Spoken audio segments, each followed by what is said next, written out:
We're driven by the search for better. But when it comes to hiring, the best way to search for a candidate isn't to search at all. Don't search, match with Indeed.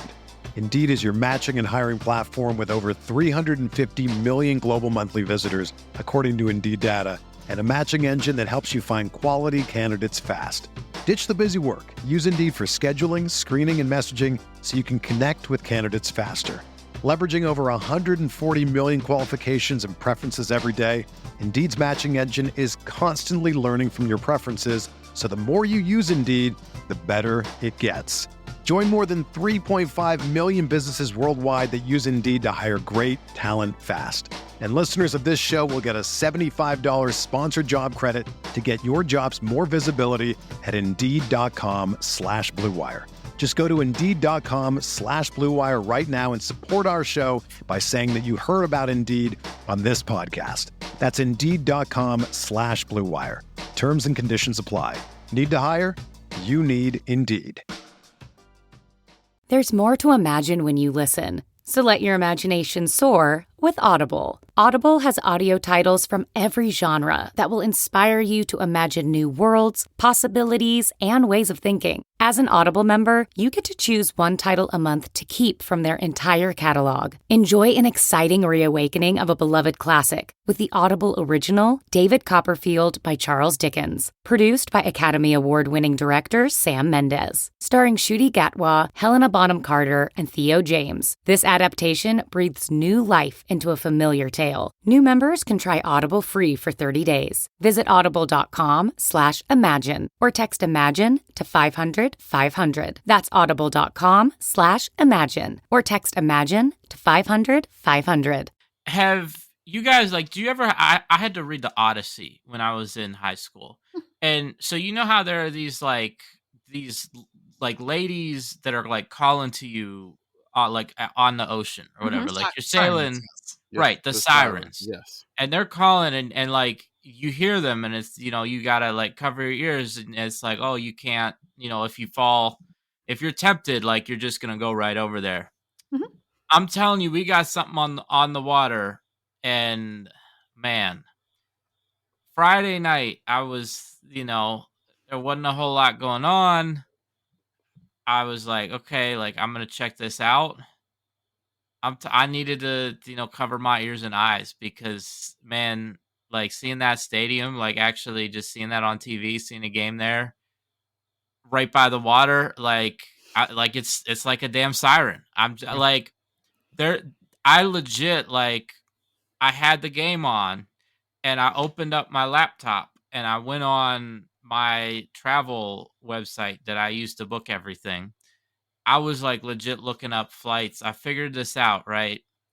If there's a like morning or not morning, well, I guess it is morning there because it's central time zone. So like that 11 o'clock time slot or like that 2:30 time slot. If there's a game in those time slots, I could fly in on the first flight of the day from Pittsburgh to Chicago. I could, I land, go to the stadium, see the game, come back to the airport, catch the last flight back to Pittsburgh. Like I could do like a 12-hour trip to Chicago entirely one day. Just And to see honestly, Northwestern Stadium. yeah, like honestly, like the one thing that stopped me is that they don't announce when the damn games are. Like I can't go ahead and book because like they won't tell me. Like it's a big secret when they're hosting Indiana. It's a big secret when they're hosting Wisconsin.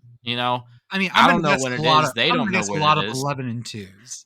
You're guessing, but I'm not about to go book flights and That's then true. they come out and like say like, okay, we're gonna give you, like a week's notice or however long it is to then tell me when the game is. I know for a fact, like if I was gonna book a hotel, I could book right now. I could say like, okay, I could fly in on Friday evening after work, fly out on Sunday, like it'd be no problem. But I'm trying to. Well, why pay for a hotel if I don't have to? Like that, because that's expensive. Like honestly, I was looking at the flights, the tickets to the game, and like like hotel would be like doubling the cost. Like I could do the flight and the game like $500, and then the hotel it's like hundreds on top of that. I do feel though, like very strongly now. Like I didn't feel this way until I like actually watched the game on TV that was set there. Man, like I got to get there. I feel like we got to get there, but like I just control me, so I got to get there. I got to see a game there. It is compelling. It is. I say that's a bad transition too. God, you guys are killing me. Yeah, okay, here. I'll give you one last line then. Like I'm thinking about that stadium now. Like there's things that get in my brain that just like bounce around. You know, like it's like a game of Pong, but like my brain's super good at it, so it never leaves my brain. And You bounce around like the bunny at the stadium. Yeah. So I like honestly, it's like that, and there's this movie from the 90s called Fled, where Lawrence Fishburne has the line, "We gotta fled." Those are the two things that are bouncing around in my brain. Is like, we gotta fled, we gotta go see, what is it, Northwestern Medicine Stadium.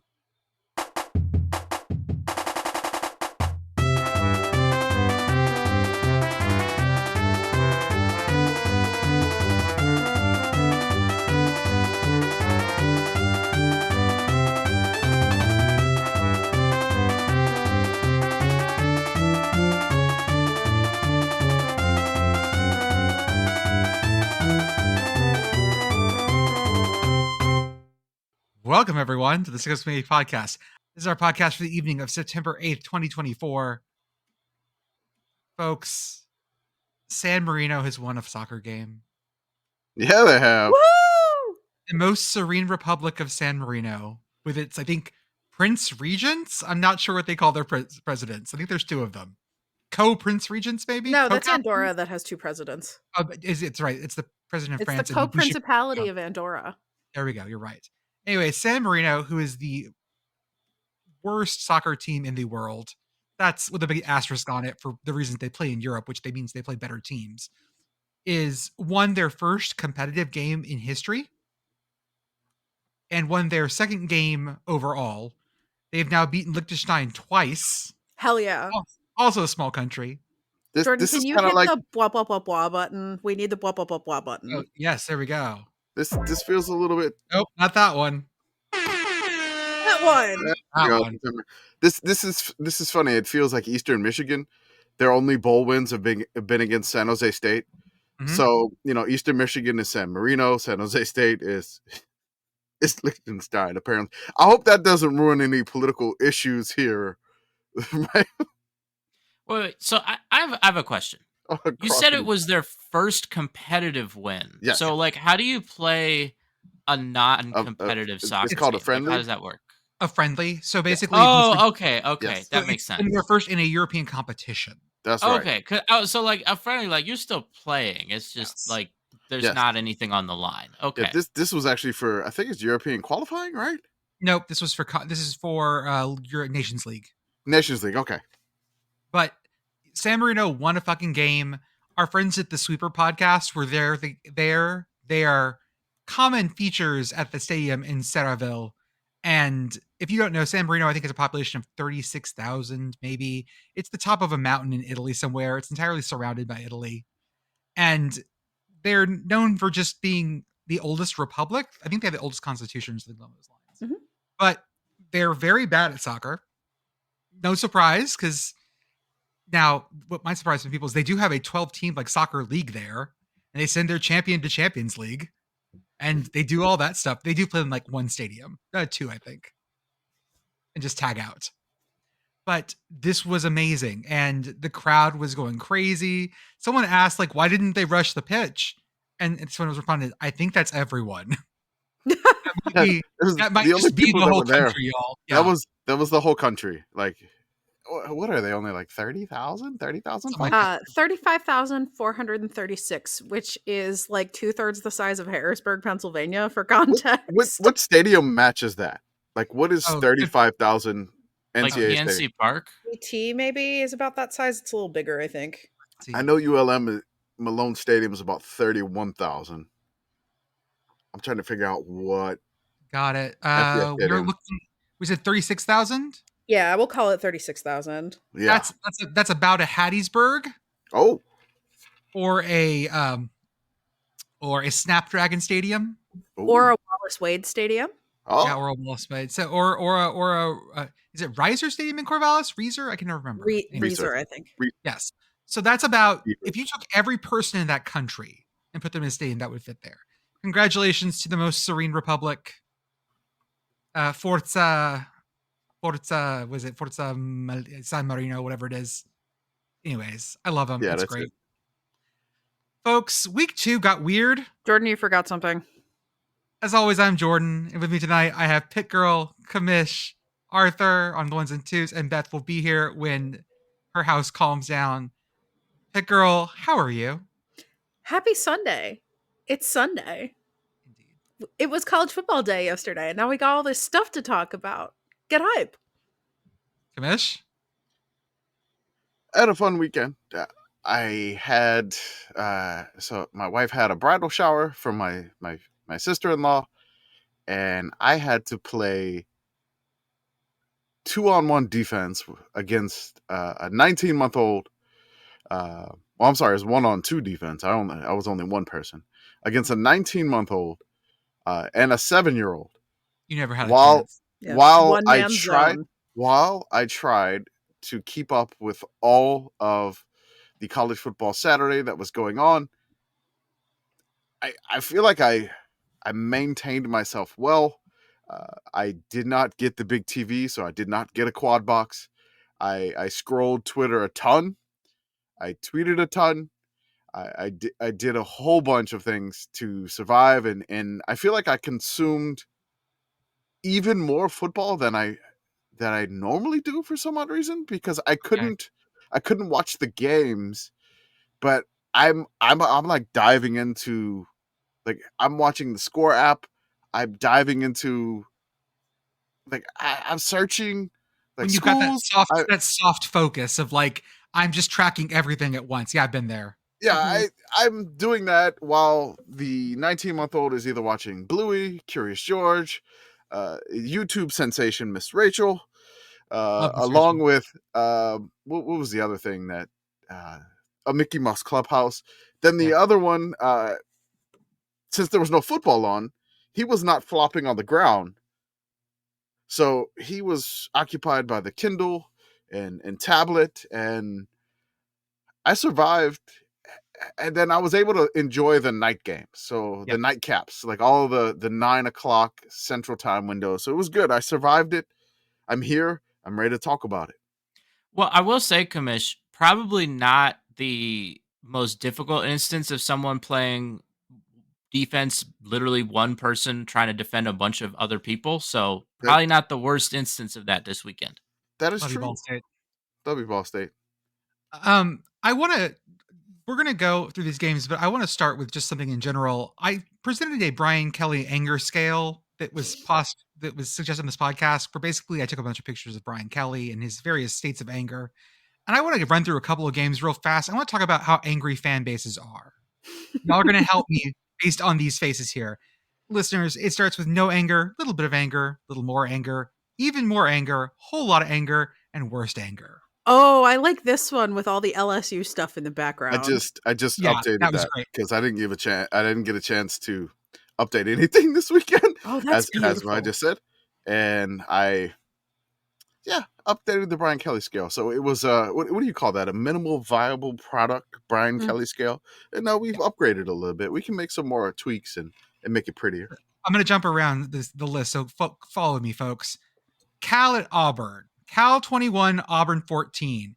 How angry are Auburn fans on this list, guys? Based off of what I've seen on message board geniuses, we're in the like even more anger to whole lot of anger space. Yeah. Definitely. I feel like they are at the whole lot of anger. I wish there was a Brian Kelly face at the end that was just like acceptance. Oh, yeah. Like, I mean, really. I don't think he's ever gotten there. It might be difficult. This game was nuts. And again, I'm watching through clips. I'm watching through drives, like live play things. They threw a bunch of picks on second down specifically. Mm-hmm. Side note, I am the committee member with cable, and I like to flip channels rather than doing a quad box. I was flipping between the Auburn game and the Notre Dame game, which I know we'll talk about later. And 3 different times I flipped the channel and Auburn was either in the process of or had just thrown a pick. So Sorry you were about the one that. that was okay. Yeah, You're the it's one my that was fault. causing the chaos. Okay. I caused it. Yep. So that's Y'all, That's Peyton Auburn. Thorne may not be it, y'all. I mean, Like- hey, they did not waste offense. Like I- if they were gonna turn the ball over, they just went right. They went right to it. It wasn't like, oh, we're gonna like do some no, stuff. we're and not then going to let get your you hopes down. up. We're not going to yeah. get your hopes up that we're going to score. We're going to turn it over really quickly and just let you deal with that. That's why I want the Brian Kelly acceptance face. Auburn, the anti-spinach.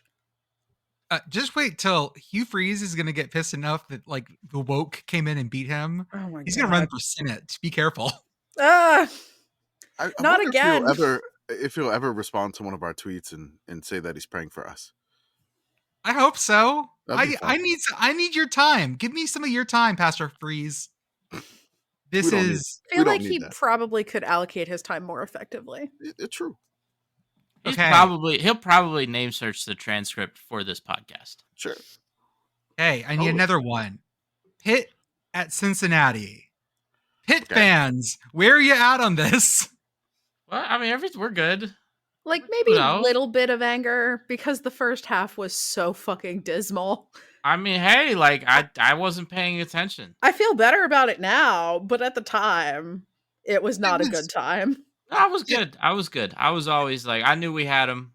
I was always confident. Well, can we say what happened here? Because Pitt I knew we did the had 'em. thing. Pitt let Cincinnati get at least a good start on them. Can you want to read the article, Pitt Girl? Yes, let ahead. me Yeah, find the go for it. article. While I do that, let Yeah. me say, Arthur, how did you know we had them? That was Pitt's largest comeback since before we were born, since before Commish was born, I think. Wait, Yep. what year was that? Like 1971? Okay, Yeah, I wait. was not alive. I was definitely not alive. Yeah. Yeah, I mean, it was a vibes thing. What happened? Here's what it was. So I woke up in the morning and first I took a shower, then I got dressed. I put on my long sleeve shirt from my home field premium box. And I said, you know what? Like Pitt is undefeated when I wear apparel from that home field premium box. And, sure enough. So I did something I'd never done before, which was I watched this Pitt game in a bar. Like I'd never been in a bar when like a Pitt game is on, just because like living in Pittsburgh, there's just not a lot of bars that you would go to at that time of day where like people would be into watching college football. So like it's not that big a deal. But like I was meeting up with someone, so I just like I went out and like met them in a bar, and like they had the Pitt game on one of the TVs. But I will admit, like I knew they were gonna come back, but when I saw like things going south in the first half of the game, I stopped paying attention. I was just like, all right, like I'm not gonna pay attention. I'm just gonna I'll pick back up once it's close again and once we come back. It was 6-27 It was, yes. with 4:50 left in the third. Yes, it was. And So, Pitt won this game by 1. Mhm. yes, we did. In a really Pitt fashion. This was whew, So, yeah, go a ahead. vintage Pitt win. I'll say that. Read, go I mean, read. yes and no on that front. This I was a vintage Iron City beer. I would like to read into the record the recap from ESPN. Quote, anybody want to win? Normally, a Pitt Cincinnati game would simply be the easiest way to measure whether it's better to put French fries inside a sandwich or cinnamon flavored ground beef on top of spaghetti. But Saturday's showdown was something so much more nauseating. First, Cincinnati used an ugly Pitt interception and a failed fourth down try near midfield to build a 27-6 lead with less than 5 minutes to play in the third quarter. Then its defense fell apart. Pitt engineered 3 straight touchdown drives but opted to go for 2 on each of the last 2 scores. It failed both times, thus leaving the Bearcats ahead 27-25. But Cincinnati looked that gift dead in the eye and said, "No thanks." Then it immediately got its foot stuck in a bucket and tumbled down a flight of stairs. Worse, Pitt faced a fourth and 3 with a minute 22 left to play, but Cincinnati was flagged for disconcerting signals, which, to be fair, was about the least disconcerting thing Cincinnati had done in the fourth quarter, giving the Panthers a first down and ultimately setting up a go-ahead field goal. The end result, Pitt 28, Cincinnati 27. Afterwards, Pat Narduzzi and Scott Satterfield retreated to the parking lot and took turns stepping on a rake. Yep. Perfect summary, no notes. Okay. Next game on the Brian Kelly anger scale. Arkansas at Oklahoma State. Arkansas fans, where are they at right now? Ooh. Whole lot of anger? I feel like there's a lot of moral victory to take there. Like, are they in the played mashed well. potatoes? Oh, I mean, they have other parts of the mashed potatoes. Maybe their sadness. I don't know. They stuck their head in the mashed potatoes. Y'all, Arkansas loses this game with almost double the yards of Oklahoma State. 649 to 385. Arkansas passed for 416, rushed for 233, and lost this game. Is Arkansas the spinach team of the week? Arkansas is the spinach team of the week. Hi, Beth. Hi. Beth, if you lose a game gaining 649 yards, does that make you the spinach team of the week? It sure does. Well, it depends. How many points did we score? Let me get the score on that one. It was Arkansas 31, Oklahoma State 39 in overtime. Double overtime. In double they overtime. Both missed field goals in the regular overtime. You did it, beloveds.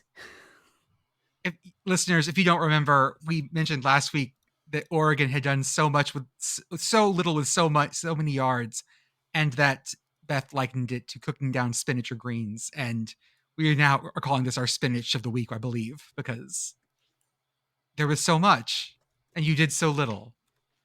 Arkansas fans, I think, might start calling for Bobby Petrino again. This is a real big, like, give us Barabbas energy here. I would. Can I just say the drives for Arkansas and Oklahoma State in the first overtime, what they were? I hope you will. Okay. Arkansas got the ball first after Oklahoma State made a field goal to tie the game. Arkansas, I don't know what they did at the end of the game regarding it seemed like I have no idea, but I think Oklahoma State tied it. Sorry, I apologize. So Arkansas got the ball first in overtime. They went 6 plays, -3 yards, and missed a field goal. Yeah, when you say -3 yards, I want to stress that, like, they got a first down. Like, they gained. I don't have it pulled up, but like they gained it and then lost it all back. If you want to. So they started 1st and 10 at the Oklahoma State 25. 2nd and 10 at the Oklahoma State 25. 12-yard run, first down. They make it to Oklahoma State's 13. Then they lose 6 yards back to the Oklahoma State 19. 2nd and 16. They complete a pass for 3 yards. It is they're at the Oklahoma State 16. It is 3rd and 13 at the Oklahoma State 16. The quarterback, Taylor Green, was sacked for a loss of 12 yards. It is now 4th and 25 at the Oklahoma State 28, and they miss a 46-yard field goal. Jesus. Whew. All right. Well, I mean, Arkansas was bad. Oklahoma. Let's see what they had in their OT. They had 5 plays and they gained a yard. They were just playing for the field goal for the win. It seemed that way, but why would you play for a 41-yard field goal? Fine, whatever.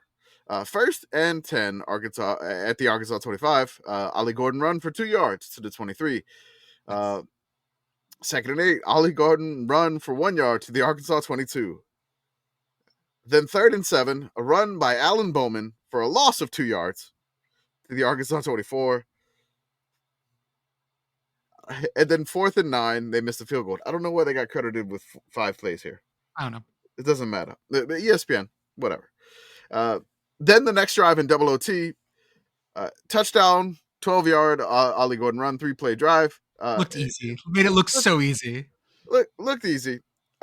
Arkansas gets all the way down to the Oklahoma State 6 in 5 plays, and then they on 4th and 1 they run for a loss of 1 yard, and that's it. So That's rough, buddy. This game had some of the shortest drives that went nowhere when I was doing my data search for stats.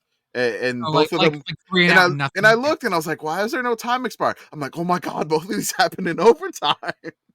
Oh, there you go. I was like, why is there no time expired? Like, oh my God, it was both in the first OT. Overtime, where college football has finally acknowledged that linear time was a mistake. Mm-hmm. Next game. How do you think Oregon fans are feeling today? Oregon played a very fuck around and find out game late with Boise State. They're my fuck around and find out team of the year at this point. They Where are their fans on the Brian Kelly anger scale, do you think?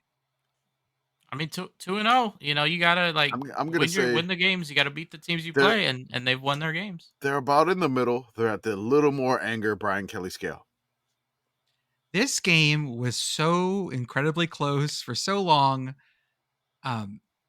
Boise State's running back is an absolute dude, and ran over Oregon's asses. Yes, the entire time.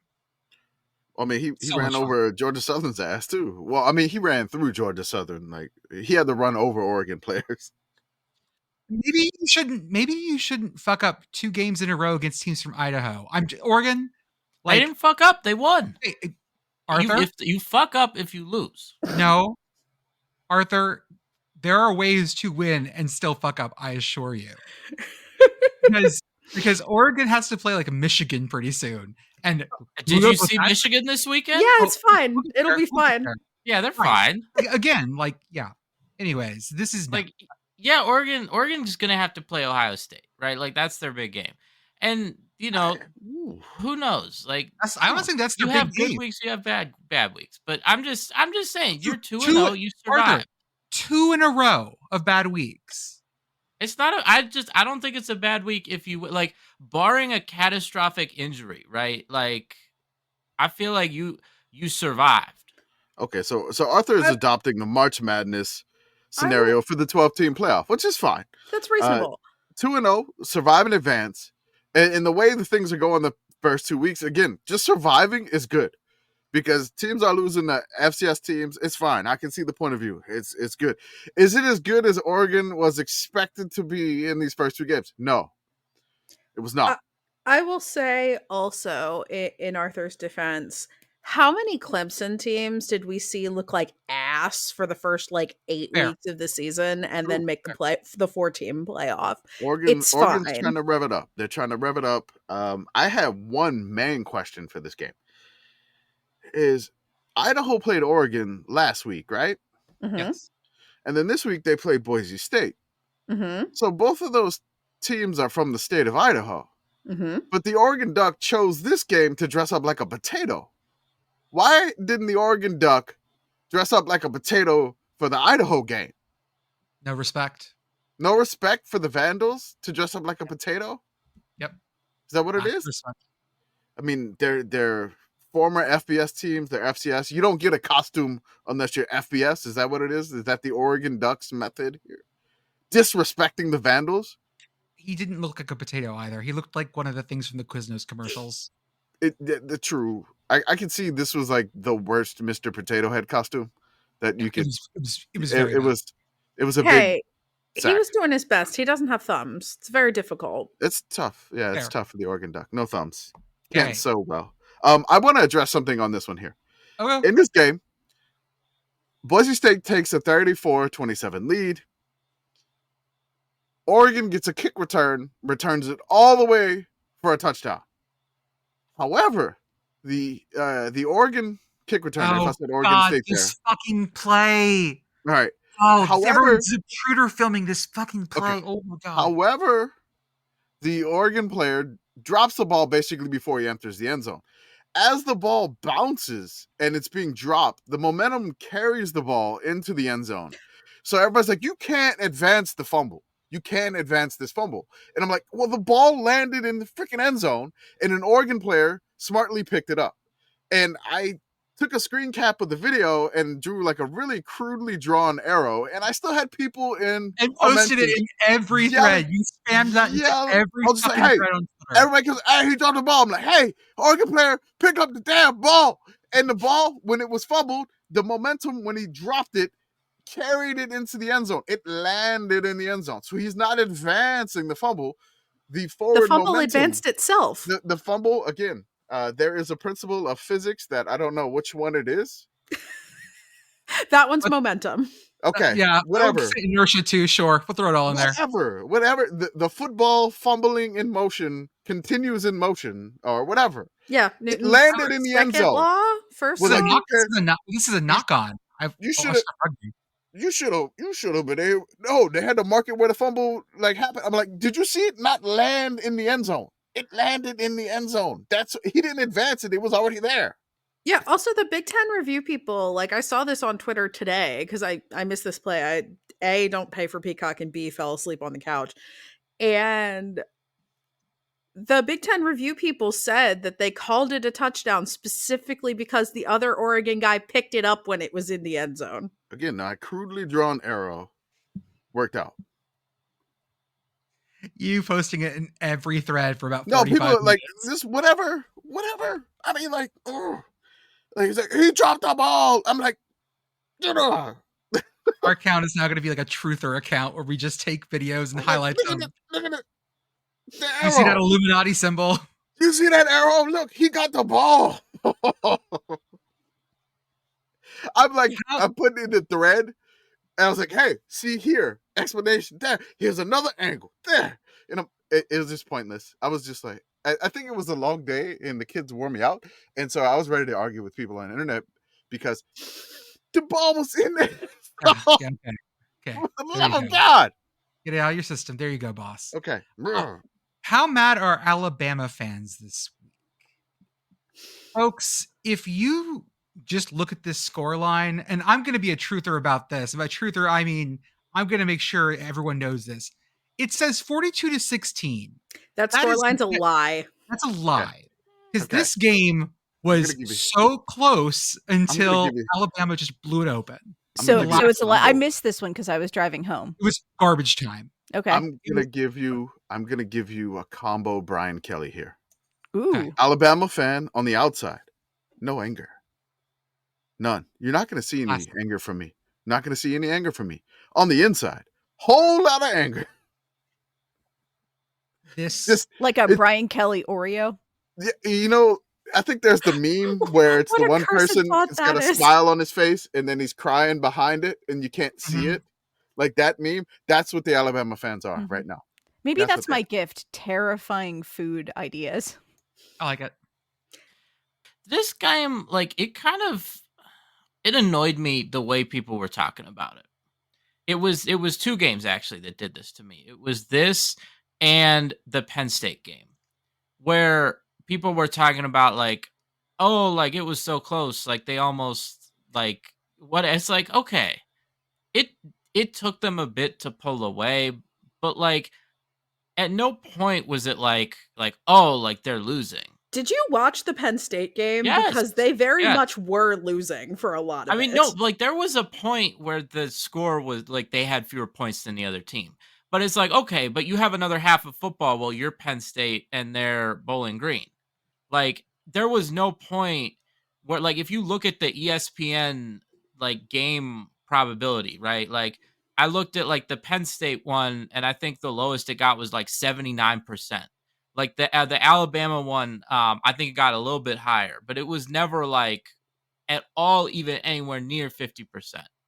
And it never crossed. The Oregon game, that was, Boise State side of the little thing that goes up and down. But, I don't know. It just annoys me when people try to talk about how close something was when I'm okay, but there was still more football to play. And it wasn't it wasn't close to me. I think that is no, because this game was 16-21. It was 16-20. It was 16-21 for a long time. It was actually 13-14 for the longest time. Yeah, I will say I think out of these two, I was manifesting this one. Yep.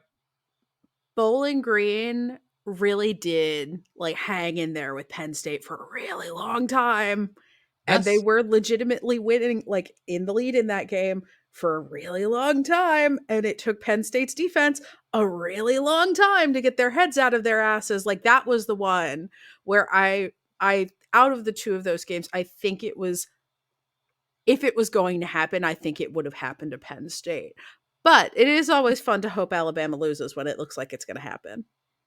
It became very clear that both USF, and we'll get to Penn State in a second, just didn't have the juice to close. Yeah. Like it turned into a stalemate where you're just fighting a war of attrition and hoping that. I think every good like game like this, where an underdog team comes in and like hangs, there's a point where the gears just stop. Not if you're New Mexico State at Auburn, but whatever. And there's just a point where the gears stop and you just run out of juice and you're like, I just need to stop them from scoring.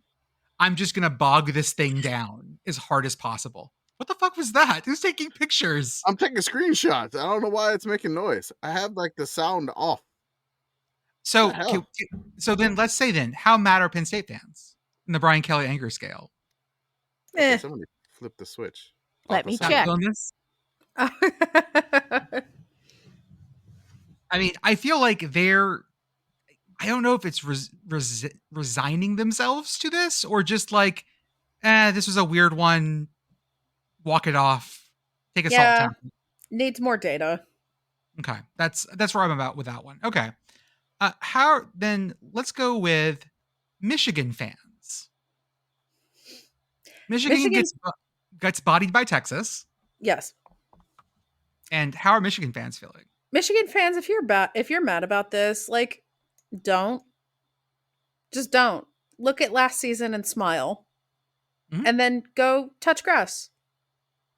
Well, I think then we need to really ask how Texas fans are feeling. You want to just ask yourself. That's why. And I'll tell you how I'm feeling.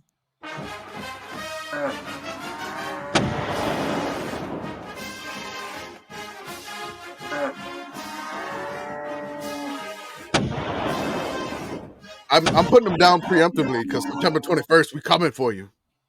Listener, you can't see it, but everyone on this podcast Everybody's is horns not down. is giving Hey, horns down hey. right now.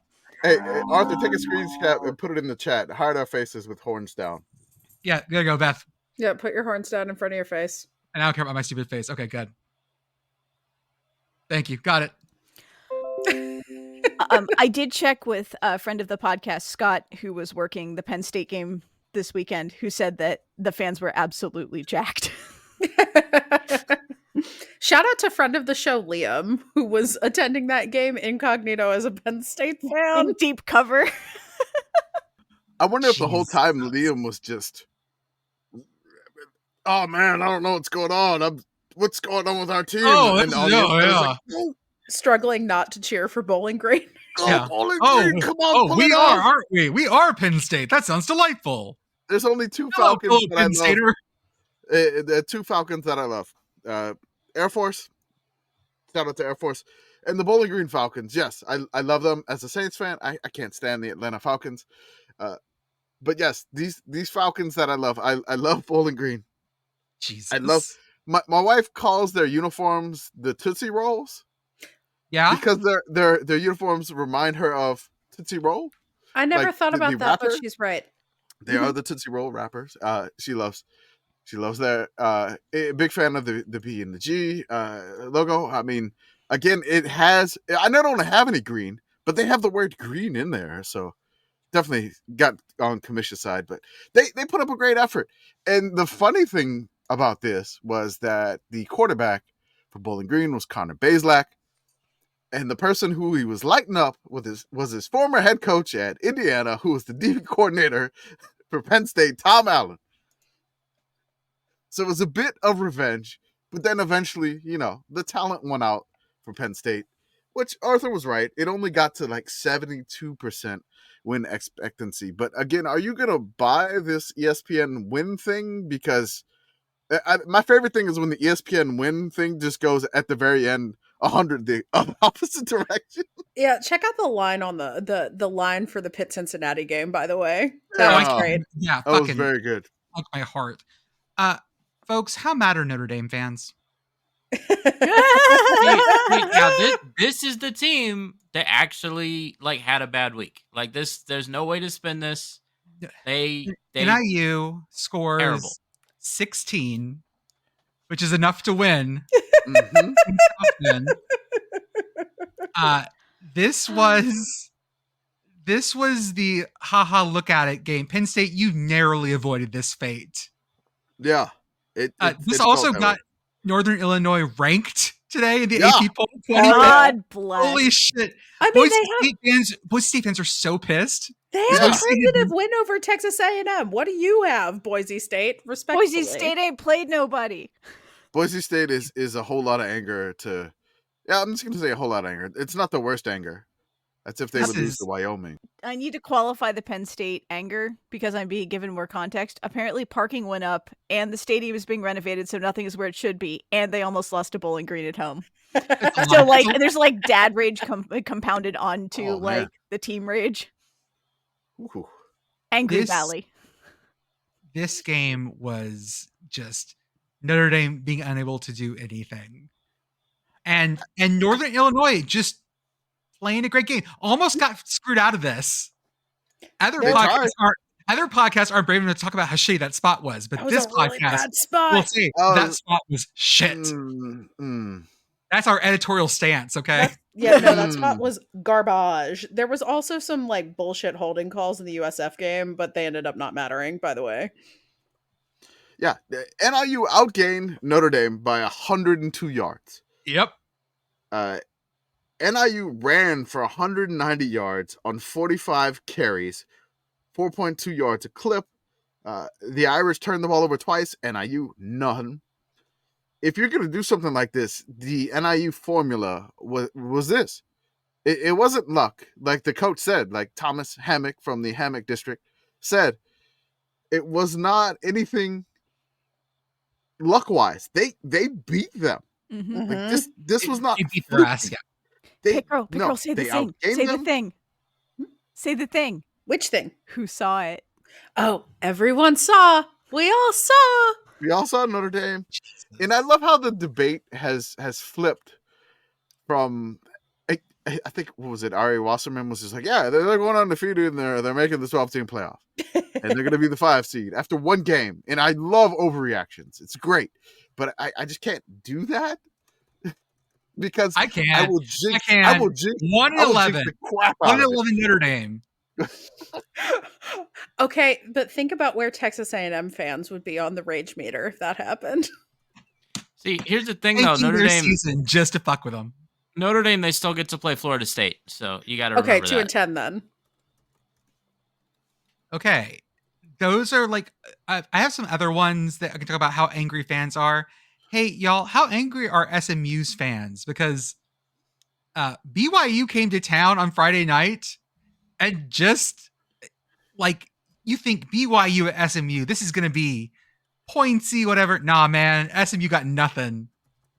And What was truly great about this game was it was happening at the same time that Duke was at Northwestern. yes. Like, I saw people talking about like Duke Northwestern being like an offensive black hole. Man, let me tell you, this SMU offense, terrible. Like, I have seen some terrible offense in my time. Like, this is up there. It's weird when you see like a pass heavy offense be this bad, because I feel like when we talk about like crimes against offense, a lot of times we're thinking about like Iowa, where it's like they're not good at passing, but also like they're not really trying to do that.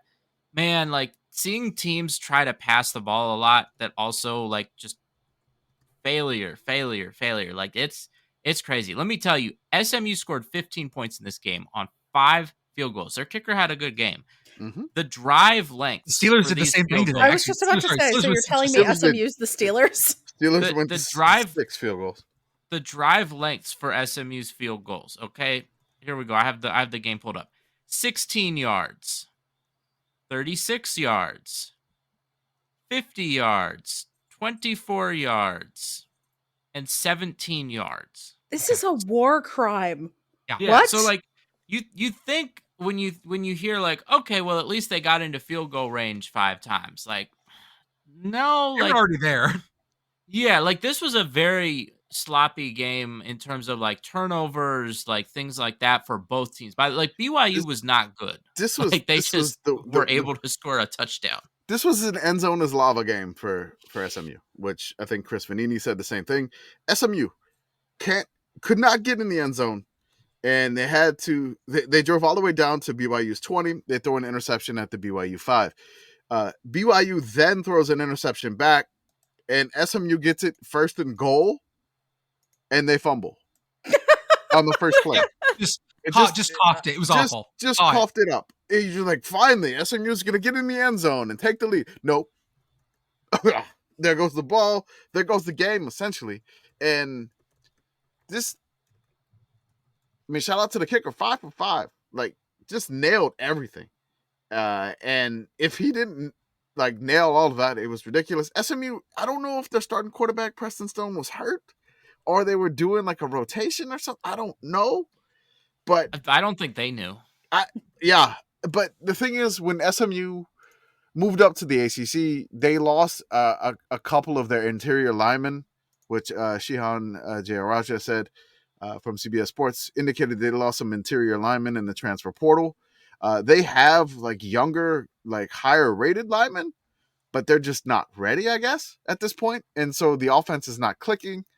And, you know, BYU already had 1 year at the power conference level, which I don't know if it's much a difference, but their coach is a defensive minded coach. So, I mean, good win for BYU. BYU's 2-0. I have one more how angry is this fan base game or team, and it is how angry is Colorado's fan base. Nebraska 28, Colorado 10. Nebraska Commission, this is why I started looking, had a shit game. They scored 28 in the first half and then just tap the brakes.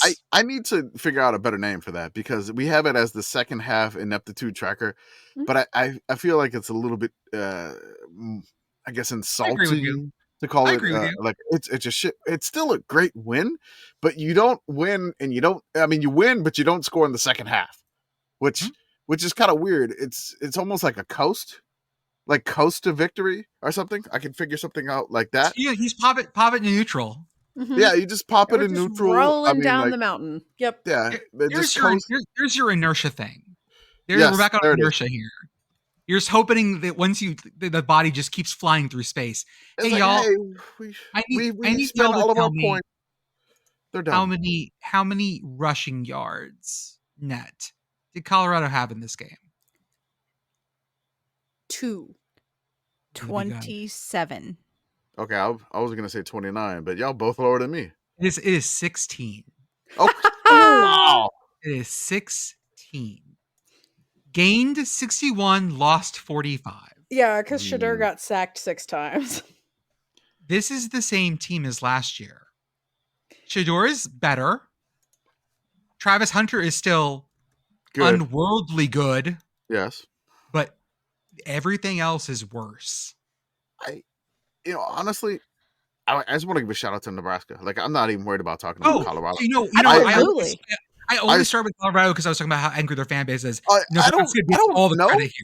don't know. Like, the really vocal Colorado contingent that would show up on social media, they're probably angry and hiding. But I'm concerned about the legit Colorado fans that basically just went along for this ride, like, okay, let's do this. And they're not a part of the incredible bravado thing of it. I'm talking about like your normal Colorado fans that were there through the 1-11 season, that were there before, like the Carl Durrell, the Dan Hawkins era of this ain't Intramural's brother. Is the this Gary like Barnett you're going? era. Stuff like that. You're going into the 3rd month of the drought. The crops are withered in the fields, and somebody shows up and says they can wave their magic stick and make it rain. Yeah. Like, and ultimately, we can all, yeah, like we can all sit here and laugh at the dude with the magic stick, but ultimately, like, there's a bunch of people that paid a bunch of money to make the crops grow, and you reference Magic Stick, and now I'm thinking of Kirk Ferentz coming out to Mini Men by 50 Cent. But yeah, Mini Men. I'm sorry. This was just wish death upon me. Like, again, 28-10 doesn't talk about what that first half looked like. That first half, it was 28-0 going into half, and they beat their ass. I don't even know what Nebraska did in the second half. It just seemed like they were just running out the clock in the second half. Just park the bus. Yeah. They popped it in neutral. They coasted to victory. So I think we need to get Danger on this, our Penn State fan, and I'm going to call it Coast to victory. And then we'll have an acronym for it. The thing that sort of like drove me crazy was that Nebraska's defense was just happy to drop back. Like if Colorado had just run the ball, I don't know that they have any run plays, but if they had just tried to run the ball at some point, they would have gotten something, because Nebraska was just dropping everyone back. They had like 3 in front sometimes, and that was it. Because why commit? They're not going to run. I don't know that they have those plays in the book, and that's what happens. Anyways, God, yikes. Nebraska looks great. I'm very happy for them. I saw a little kid with a sign, or a little kid, like an adult woman with a sign that was like, my dad always talked about, big red football. Now I get to see what he means. So, like, yeah. Again, shout out to Abby, at Dr. Abby something, I guess, on Twitter. I want to give her a shout out because she kept the receipts. And oh boy, oh my God, hitting that retweet button all night long. And I don't know who tweeted that the people's team was Nebraska now. Yeah. And she replied earlier today, like, it's finally that we're on this page for something good. I'm like, that's a lie. We beveled your end when you won the baseball, like, Big Ten championship. We love the corn cob man mascots. We love DeVriener Schlinger. We love all of that stuff. We love that you brought the balloons back for this game, which is fantastic. The balloons were back. And it's all love for Nebraska, because I think those are biodegradable balloons now. I think I really hope they are. Yes. They changed them. That's what I got. I can't verify every single one that they have, but really, it was nice to see a Memorial Stadium like that for a big win for Nebraska. It's nice to see that back. I think somebody tweeted like, Miami's good, Nebraska's good. Are the 90s back? It's just like, as a Pitt fan, please God, no. Florida State needs to get better if the 90s are back. Okay, that's true. Oh, well, Notre Dame lost too. I mean, I don't know that any of these teams are like that good, but like they're having some success. It's just an overreaction after week 2. It's week 2. Arthur. That's what this is for. We're gonna overreact. Let's go. But Arthur, here's the best thing. We now have 2 data points. So last week I could draw a line through it and just spin that line repeatedly. This week I have a trend. Line go up. And I intend to use this trend and abuse this trend until I hit a 3rd data point.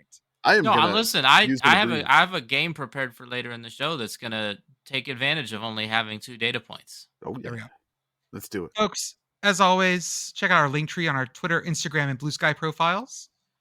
Join our Patreon for $5 a month. You get access to our Discord, where we chat about games, we chat about our plans, we chat about people's food, we chat about tons of stuff. So join our Discord. We also talk about our weekly ratings debates, and we also holler during games, which is the best part always. If you get access to our Discord or Patreon, you also get access to some of our other podcasts, including Commish's Corner, Yes, Rah, Rah, Rah, Yes, and the Prairie View Chronicles. We have 33 episodes total extra stuff, and we're recording more. Our merch store, sickoscommittee.org, has a bunch of stuff up, including foam trucker hats and can-shaped glasses, stickers, all sorts of stuff. People have already been sending us pictures of their gear. It looks great. If you want to support us, that's a great way to do it. Our YouTube channel, our Instagram, our Twitch, our Substack, where we do our weekly Sickos summary stats and our weekly Sickos awards. Weekly Sicko stats summary, but yes. Yes. We shout out to Message Board Geniuses podcast. They go to places we refuse to go, like Auburn's message board this weekend, which was absolutely just foaming. I And love their on during the week. I know we don't post them in the Discord or whatever, but like during the games when they're Mhm. going on, they do like we do safety alerts. They do meltdown alerts where the message board is just they're melting down and they're down 7-0 and it's over. Fire everybody. I just love it. It's great. As always, home field apparel for the comfiest, softest vintage collegiate clothing. I see a Temple hoodie. I see a Pepperdine shirt.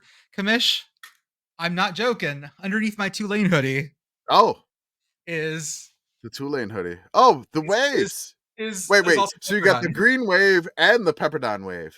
Yeah, Right. there we go. They're I'm double cousins. waving it. So if you've never ordered from them before, use offer code yes, yes, 3 HAs for 15% off your first order. And we have our Sickos hat showcase every week. There's 2 hats for a game that go up. Older hats are also available. We currently have Florida State and Georgia Tech, Penn State and West Virginia, and Iowa and Iowa State up. Those hats are there to learn not. Use offer code yes, yes, 2 hats for 25% off your hat. We have a potential for 3 different games this week. I'm not 100% sure which game we're getting. Okay. So we have 3 games that are the potential one that we will have the promo for. It is the Bayou Bucket, Rice and Houston.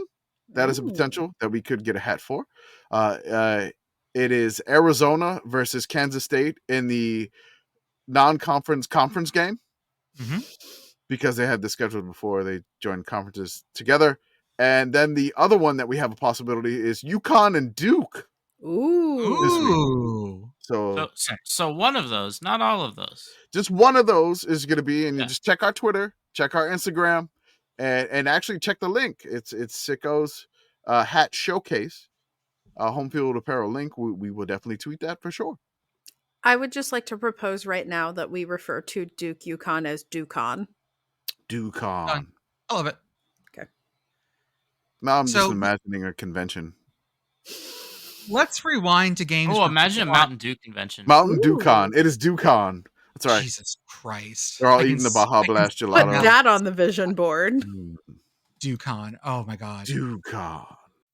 Have you ever covered a carpet stain with a rug? Ignored a leaky faucet? Pretended your half-painted living room is supposed to look like that?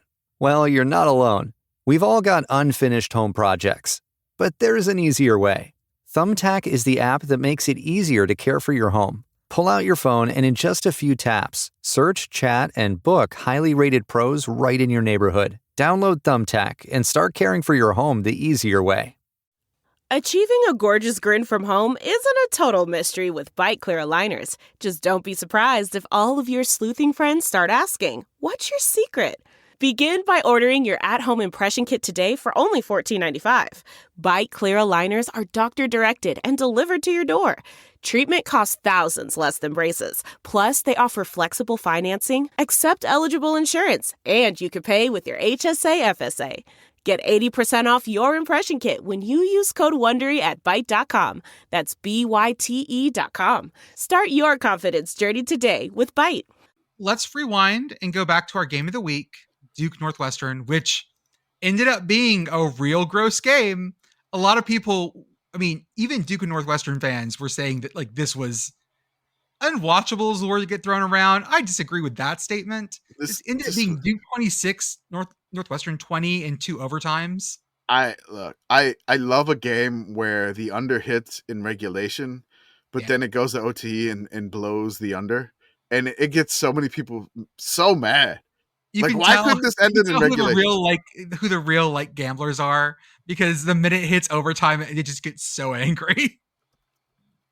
It makes no sense to me. I don't know. I'm not a bettor. I've said this before. I feel like that whatever score they use for that should just be the end of regulation. That feels like more correct to me, but I don't know. At some point, this game had a bunny. Bunny. I was so excited about the football bunny. This was the okay. Let me just go.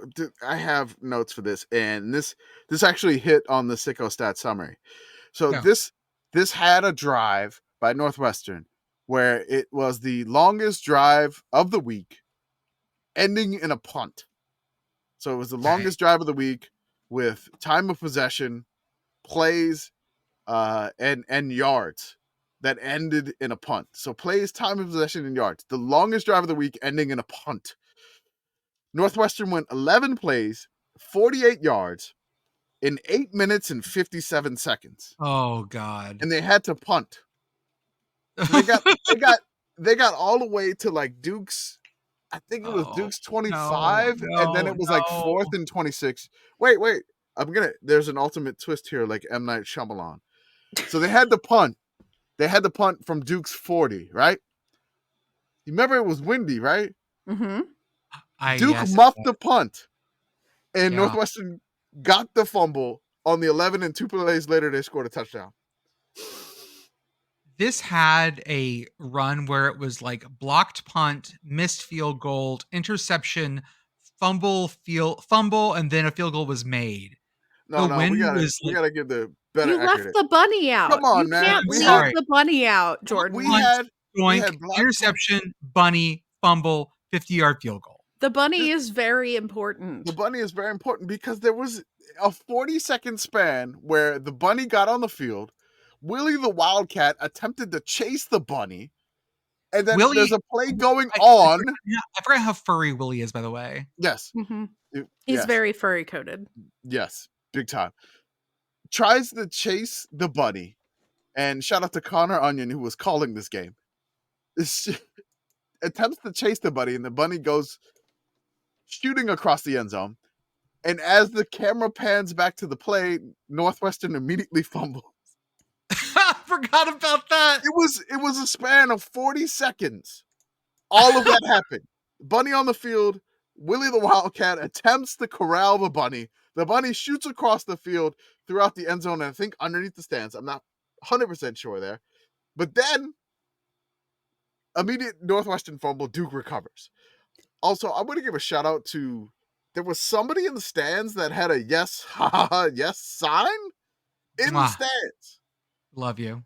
And there was somebody in our Discord who was in the stands, like taking videos. We had people taking videos and tweeting them at us of missed field goals. I knew lots of people at this game. Arthur, you're gonna have to cut this part. I mean, hey, like at some point in the future, like I just feel very called that I'm gonna have to be one of the people at one of these games. So. What does that siren call sound like? Calling you to Chicago. I mean, I don't know. Like it's not an auditory thing. It's like a emotional thing. It's not an auditory thing? Oh, this is sirens are auditory. Far. You have to return to you have to return to Northwestern to, mate, I guess. Well, to be fair, this is a place I've never been. I know. I have never been to Chicago. I think I know what it sounds like. Da Bears. It sounds like Bears. No. It sounds like a deep dish pizza being flung against a wall. That's what it sounds like. Squishy. Splat. Yeah. I think that's a good sound for Northwestern football. Oh God. Duke won this in double OT. This was oh man, I am so mad. Northwestern was moving the ball in double OT. They get to 3rd and 1, and then they run like a quarterback sweep. Yeah, nothing. Just got eaten up. Oh, they lose yardage. And it's just like, what were you doing? The running back was just, I was really upset.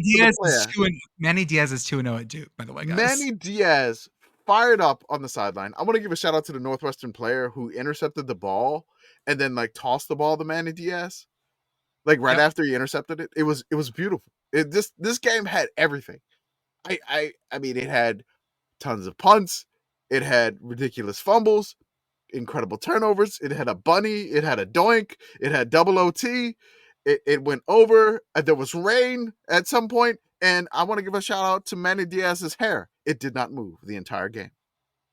We're going to fuck up games of the week sometimes, y'all. Yep. But just remember that when we pick someone like this and people are like, I don't know about it. Just, there are hunches. We've been doing this long enough now that you get that like feeling in your guts that this is something. When I get that feeling, you need Sicko's healing. We had that. Absolutely. Sicko's Healthcare. Jot that down the vision board too. Sickos. Jordan, this is a good opportunity for you to hit the boing noise. He doesn't have it labeled. Oh, you got it. He knows where that one is. Uh-huh. I know most of them. Folks, another one we had a feeling about was Texas Tech at Washington State. This one was just a very bizarre game. Okay, so if you look at the scoreboard, it was not a Sickos game. You look at the scoreboard, not a Sickos game. And I was watching the game, I was like, this game feels really weird, but I cannot put my finger on like what is going on with this game. And again, I'm just done with the kids. This game's on, I'm watching it, and I'm enjoying it because there's just stupidity everywhere. And the game doesn't seem close. It's final score 34-16. You're like, okay, this is not close. This is not worthy of the second Sickos game of the week above El Asssico in Iowa State. But then today, I looked at the stats and my eyes weren't lying, because the game started with an onside kick by Wazoo, who recovered it. Great. Like, recovered it right great. away. And then 2 plays later, they threw an interception right back to Texas Tech. So basically negating the onside kick, like immediately in 2 plays. It's so good. It's like just such an immediate fuck up. Like, you take the last piece of cake. No, you take the last piece of cake. I couldn't possibly. Oh, it's a clip from Lilo and Stitch where the 2 aliens are throwing where Stitch and the one guy are throwing the blaster with the carrot shoved in it back and forth. I was like, you can't have... Right? It's that like beat of comedy, but you couldn't plan a game better than this. And so I'm like, okay. Then after that, it was like 7-3 for nothing. Yep. And then RCFB tweets, the ghost of Mike Leach, rest in peace, would have hated this game. And then here comes the game completely off the rails after that point. So it's 7-3, nothing going on really at this point. So Texas Tech, they moved the ball a ton. And I went to look at the stats of this game.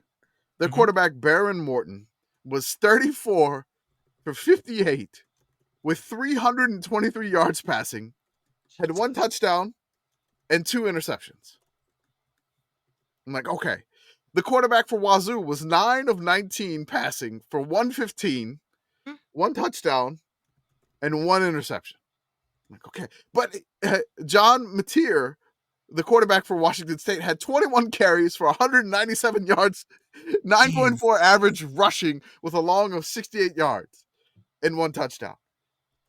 It was incredible. Texas Tech, they turned the ball over so much. And I'm not just talking turnovers. I'm talking about turnovers on downs. They had 4 of those. Jeez. They had 4 turnovers also. So if you count the turnovers on down, that's 8 turnovers by Texas Tech. They failed on downs. They were 1 for 5 on 4th downs. They failed at the Wazoo 49, their own 43, the Wazoo 49 again, and the Wazoo 24. Oh, I'm going to throw up. Also, the 4 turnovers they had, 2 interceptions and 2 fumbles. One of the fumbles that they had, Wazoo recovered on, basically Texas Tech's 2-yard line, and they took it in for a touchdown, and they broke Delaware's claim to the shortest play of the week, the shortest scoring drive, yards and time. Delaware had 1 play, 1 yard in 3 seconds. That's right. Wazoo had 1 play, 2 yards, 2 seconds. They beat it. Touchdown. Wazoo. Jesus. Iowa State 20, Iowa 19. We didn't want to give Game of the Week to El Asssico because that feels like it has emeritus status at this point. There's a thing, like, as I mentioned, the LeBron MVP thing, people were giving us grief about it when we picked Duke and Northwestern, and then Duke and Northwestern happened, and then it was like, okay, we get it now. And a lot of the people, some people were giving us grief that we picked a P4 game, which we tend to do that because G5 games, there's disparities, and it's not necessarily something you could predict a little bit better. We tend to go with I would say the moneyed programs. the teams that are in power conferences, but the lower echelon of those, that is kind of where we live. And, again, if it's like a normal football fan that's a Big Ten, SEC fan, ACC fan, Big 12 fan, you're probably not looking at the bottom of your conference. That's where we're looking, at the bottom of all your conferences. That's where we live. And we love the G5. We want to lift them up. Mhm. And at the same time, we are looking at the folks that, hey, you're getting all this money from all these Big Ten, you have all these facilities, you have all these different things, but that's where we kind of live. And so if we pick a P4 game and we call it the Sickos Game of the Week, that's where we are. We're trying not to, we're trying to redefine the word sickos, because again, for us, what it means is that we are the sickos. We are the ones watching the games, no matter who is playing, no matter who it is. We're not calling your team sickos. We are watching the games. That's us. We are the sickos. We are the sickos committee. I will. Your team is not. I will argue that there might have been some sickos watching this Iowa State game. The largest certainly. surrender cobras I've ever seen. The end of this game. So longtime listeners of this show will know that Obnoxiously Pit Boyfriend doesn't like football.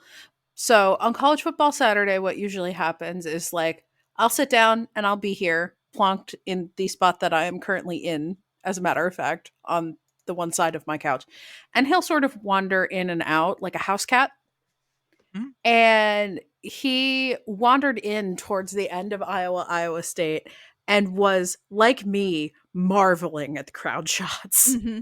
Especially the one of all the Iowa surrender cobras and the one Iowa State fan who was just so happy. Oh my God, the one Iowa State fan was shaved, side of his head shaved, top was like a faux hawk. Oh, it was great. Find that person. We want to talk to him.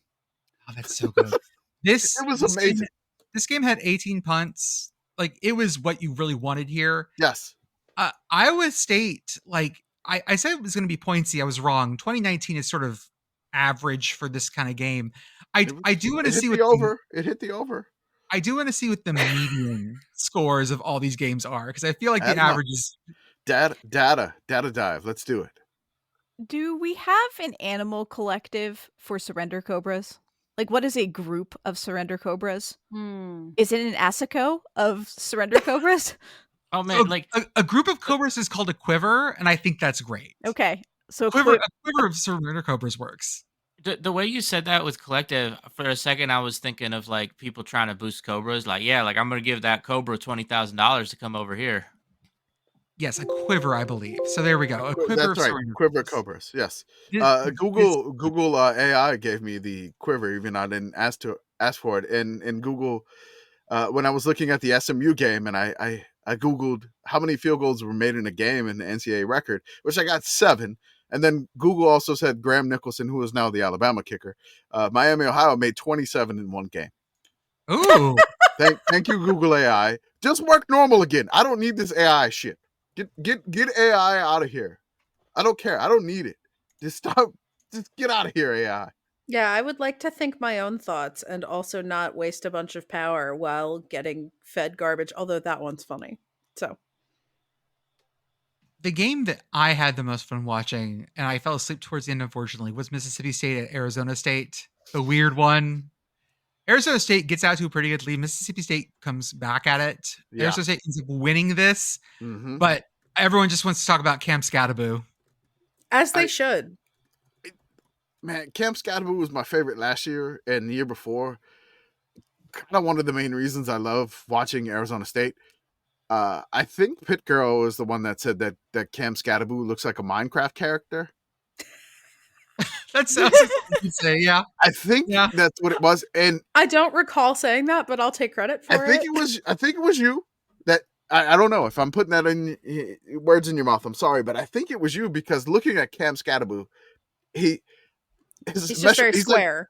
He's so square, and he's impossible to tackle. It's incredible. Like the measurements of Cam Scattaboo, which incredible. 5'11", 215. And he feels shorter than that, but impossible to tackle. Will do nothing but duck his head into you. It is incredible. He ran for 262 yards last night, y'all. So Jesus when Christ. Mississippi State got it within a touchdown, and it was 30-23, Kenny Dillingham was just like, fuck it. Let's give it to Cam Scattaboo. And that's basically what they did. And Mississippi State was just like, I've had enough. I don't want to tackle this dude. And somebody asked me if I wanted to tackle Cam Scattaboo. I don't want to tackle him. I never want to tackle him. It's like, somebody asked me who's harder to tackle, Ashton Jeanty or Cam Scattaboo. I don't want to tackle either. I can't handle either. I will crumble to ashes tackling either one of those running backs. Before we move off this game, I just want to shout out the sideline reporter, I think, who was wearing a thermometer like the Flava Flav clock. Was that Quint Kissinich? Or if with I said his name with wrong? the sleeves cut off his button down as well. The sleeveless. I mean, I love that. And then he had the Flava Flav like temperature gauge clock that was great around the neck just to show how hot it was. It's just amazing. I love that. And also showing off the guns. I do want to talk just briefly about East Carolina Old Dominion. ECU wins this game, I believe. Did I get that wrong? They do. They won 20-14. Okay, my brain's shot. That does include their Detmar Darling QB throwing 4 interceptions. Yes. Hell yeah. Yes. We were on this one. Jake Garcia. 25 for 38. A preview of next week's Detmer ratings. They're not finalized yet, but he is still on top with a 4 TD to 7 int ratio. He has gone 48 for 74 for 591 yards. This boy loves to throw. He's got himself a case of the yeets. Also, second place on that, Chandler Morris at North Texas. This kid in 2 games, 737 yards, 58 for 85, 7 TDs, 3 interceptions. He might be too good. Other things to talk about. Army FAU. Army wins this. Only thing that fucking matters is the fake field goal. A 96-yard fucking voyage down to the other side of the field. And then they top it off by going with a fake option field goal where the holder took it in, didn't take the option, and just ran it in. It was the silliest thing I've seen. Hell yeah. I never thought I would see the Odyssey reenacted on the football field, and I loved it so much. FAU's defensive players just looking like, oh shit, oh no, we're gonna get optioned, like fucking fake optioned here. God damn it, god damn it, god damn it. Army got in their fucking tank and ran us over. Fuck. I love this game. I love watching Army football because we know they pass, right? Yeah, they pass. We know that they pass a little bit more now. So I mean, they're not dropping back 30 times a game. They're not dropping back 20 times a game, but they'll pass anywhere from 8 to 10 times a game, which is essentially quadruple what they would pass previously. So they do throw every now and then. And my favorite thing to do is when I see an Army touchdown pass, I just basically go, Army touchdown pass, 44 yards, which they had one in this game. And the replies and the quote tweets of everybody just saying, what happened to our country? This is woke bullshit. This is just, that was my favorite. I love this. Are paying for this. I don't want my tax money paying for this. I don't want my tax dollars paying for this bull crap. I love. Oh my god, it's so good, and I know it's done in jest. Like, I know it's done in jest. Yeah, because all of our fans are woke libs. Fuck yeah. That's right. Yeah. Welcome to the Resistance College football. We get it. Yeah, that's right. And then I mean, the fake field goal had me singing "God Bless America." I'll say that. It had me singing "God Bless America." Field goal, the 23-yarder, where you have the holder and the kicker running the speed option, and there's the FAU special teams just like, so angry, angry. Who am I supposed to fucking cover here? You're in field goal. You're like in field goal block coverage, and all of a sudden, fucking speed option. Everyone's just, I hate this. What can I say? It's a great country. Army goes 1 for 4 in passing, by the way. Yes, 4 passes. With the one being a 44 44-yard touchdown pass. Yeah, That's everyone's mad. what's scary about them having that pass game Mhm. is because they will run on your ass so much and you start bringing everyone in, and then they'll just send one over your head. It'll be Blow your one lid per off. game. Yep. Just blow the top off. Just to remind you that your safeties have to do something. One if I by not land. It won. Yeah, that's right. Two if by air. Jordan, I do need to request that you get the like America Eagle fuck yeah sound on the soundboard, like, please. Okay, Yeah, that one. America. I was Yeah.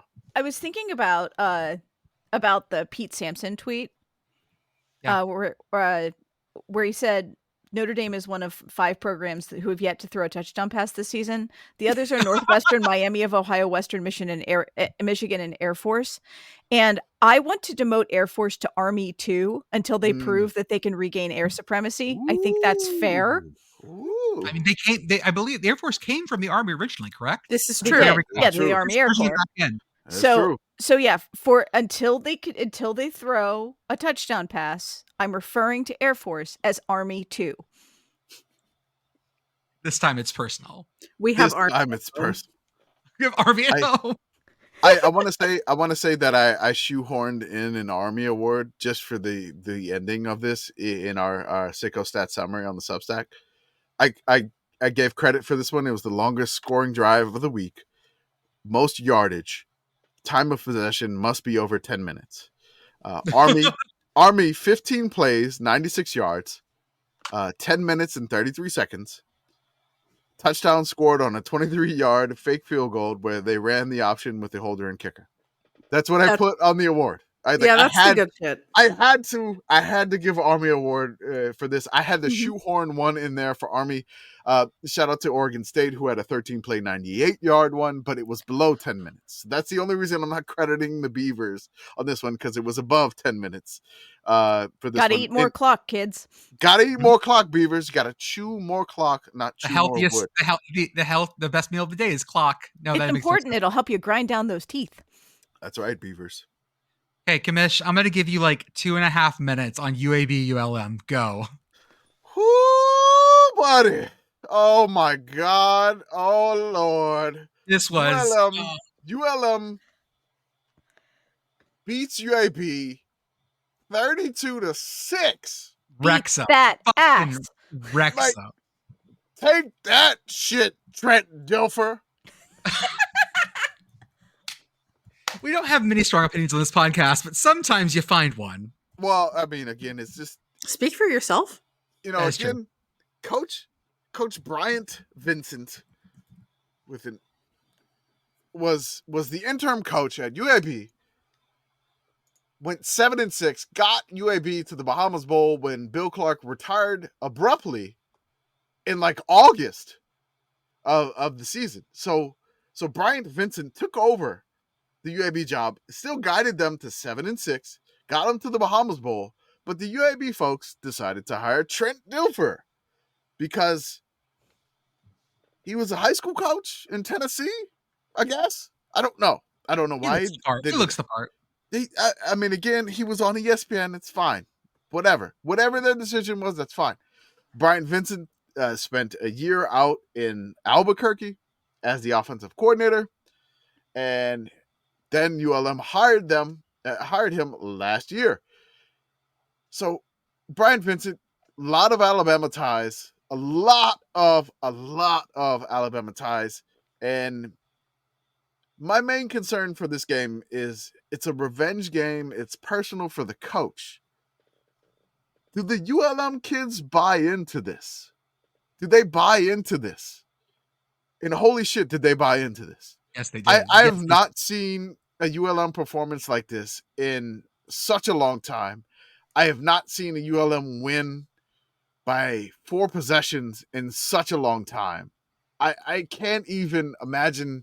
We got to look up the stats because this is incredible. Yeah, I don't know that I can remember the last time this happened to an FBS team. To an FBS team, like maybe to an FCS team, that's fine.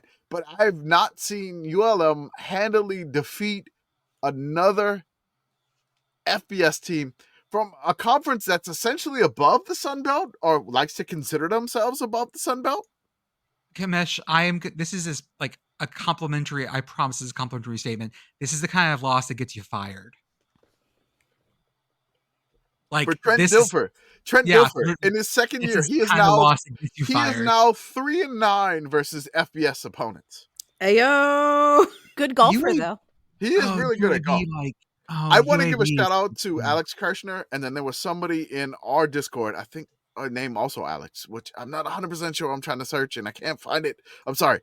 But they said the troopers from Alabama were giving enthusiastic handshakes to Bryant Vincent after this win.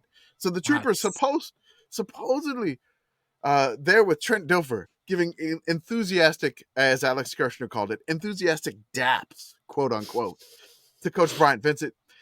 ULM got a safety. ULM shut out UAB in the second half.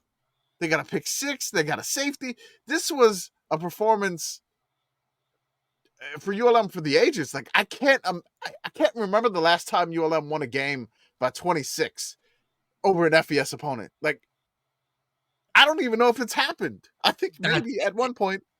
Yeah, maybe. that's I don't wild. know. I have to do a data dive for that. But I am thrilled. I am hyped. We have a bye week. So, again, still going to be undefeated after week 3. We do play Texas on 9/21, and I'm dropping more horns down. That's double horns down. That's fine. That's right. That's horns fine. down just to cover the spread. That's all it is. Double the horns down. It's all right. But, yeah, I'm excited. 2-0 ULM. This is basically a dream start. The over-under for ULM on wins is 2.5. Take that over, baby. Like that's gonna hit y'all. I love this rushing offense. It is weird. It's in the pistol. There's like a fullback on the right side of the quarterback, and then there's a running back, and they're just like bowling ball running backs for ULM. I love it. And then we have a ball hawk DB, like Vickers. I mean, amazing. What more do you want? Six. What I mean, let's go. I will just say, man, Texas State whooped that ass on UTSA. Yeah, they did. They won the Buc-ee's Bowl. Like, oh my God. It was. This is the first win in football over UTSA program history. That's just because UTSA hasn't been around that long, but still. It wasn't close. No. At no point was this game even in question. No. UTSA very much misses Frank Harris. Like, so much.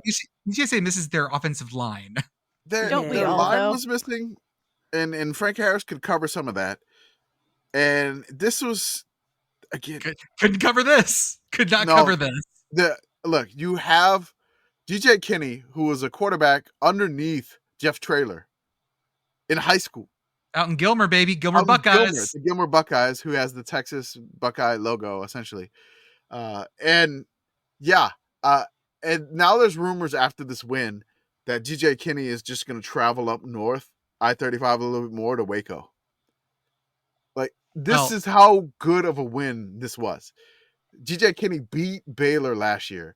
And then this statement win has rumors now that he's just going to travel up I-35 more, surpassing Austin because Sarkis kind of got the ship right there in Texas, going to Waco for Baylor. So that's rumors in week 2, just beating the crap out of UTSA. Beth, you know what we get to do the first day we actually meet each other in person? That evening, we get to watch Arizona State and Texas State together. We do. We get to do that. Like that is like I feel like that in you could not San ask for Marcos. better. I'm very excited. You get to just keep an eye on the sideline and look out for Boko. That's so exciting. Mm-hmm. Boko watch, and it's like the only thing on too. It is. There's another game.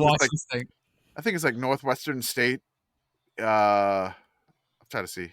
Guys, we got to save the content for the Tuesday pod. That's right. Yeah. Sorry. No, Bruce. Yeah. My bad. Oh, hey.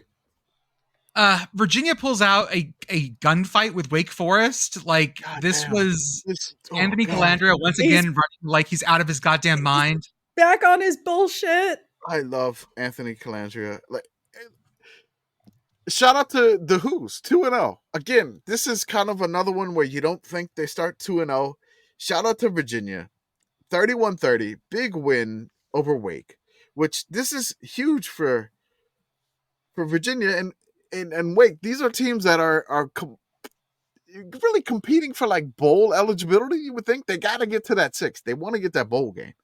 Do they have an outside shot of the SEC title game? Sure, but realistically, like Who's fans, Demon Deacon fans, they want that bowl game. And pour one out for Hank Bachmeier, Wake Forest's quarterback, who was sacked 6 times. Ouch. Calandra went 33 for 43 with 3 TDs and 2 interceptions. He's climbing the Detmer slowly but surely. Calandra 357 yards, also like 13 for 23 rushing. Virginia didn't have much rushing at all. Their running back, they only ran the ball 28 times, and Calandra was 13 of them, which is insane. The team stats, ridiculous. Virginia had 430 yards. Wake Forest had 544. Yeah. Wake only turned the ball over once. I don't even know how Wake lost this game. Yeah, this is. It doesn't make sense how Wake lost this game. Wake also may be a good spinach candidate because they did a lot. They did a very little with a lot here. Wake was up 30-17 at the end of the third quarter. Virginia goes 7 plays, 66 yards for a touchdown.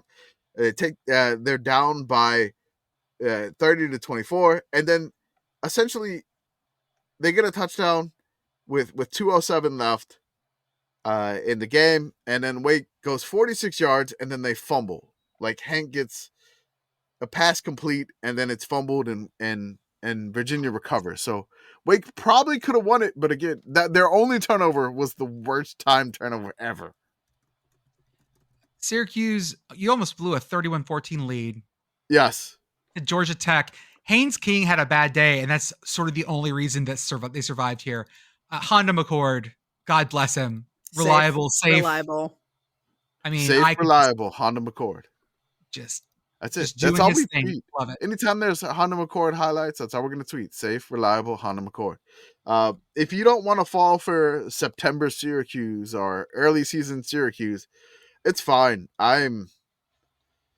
Syracuse allures me. The Q's, the orange, Otto, the orange juice, Listener, the Carrier Dome. I don't know. I am drawn to Syracuse.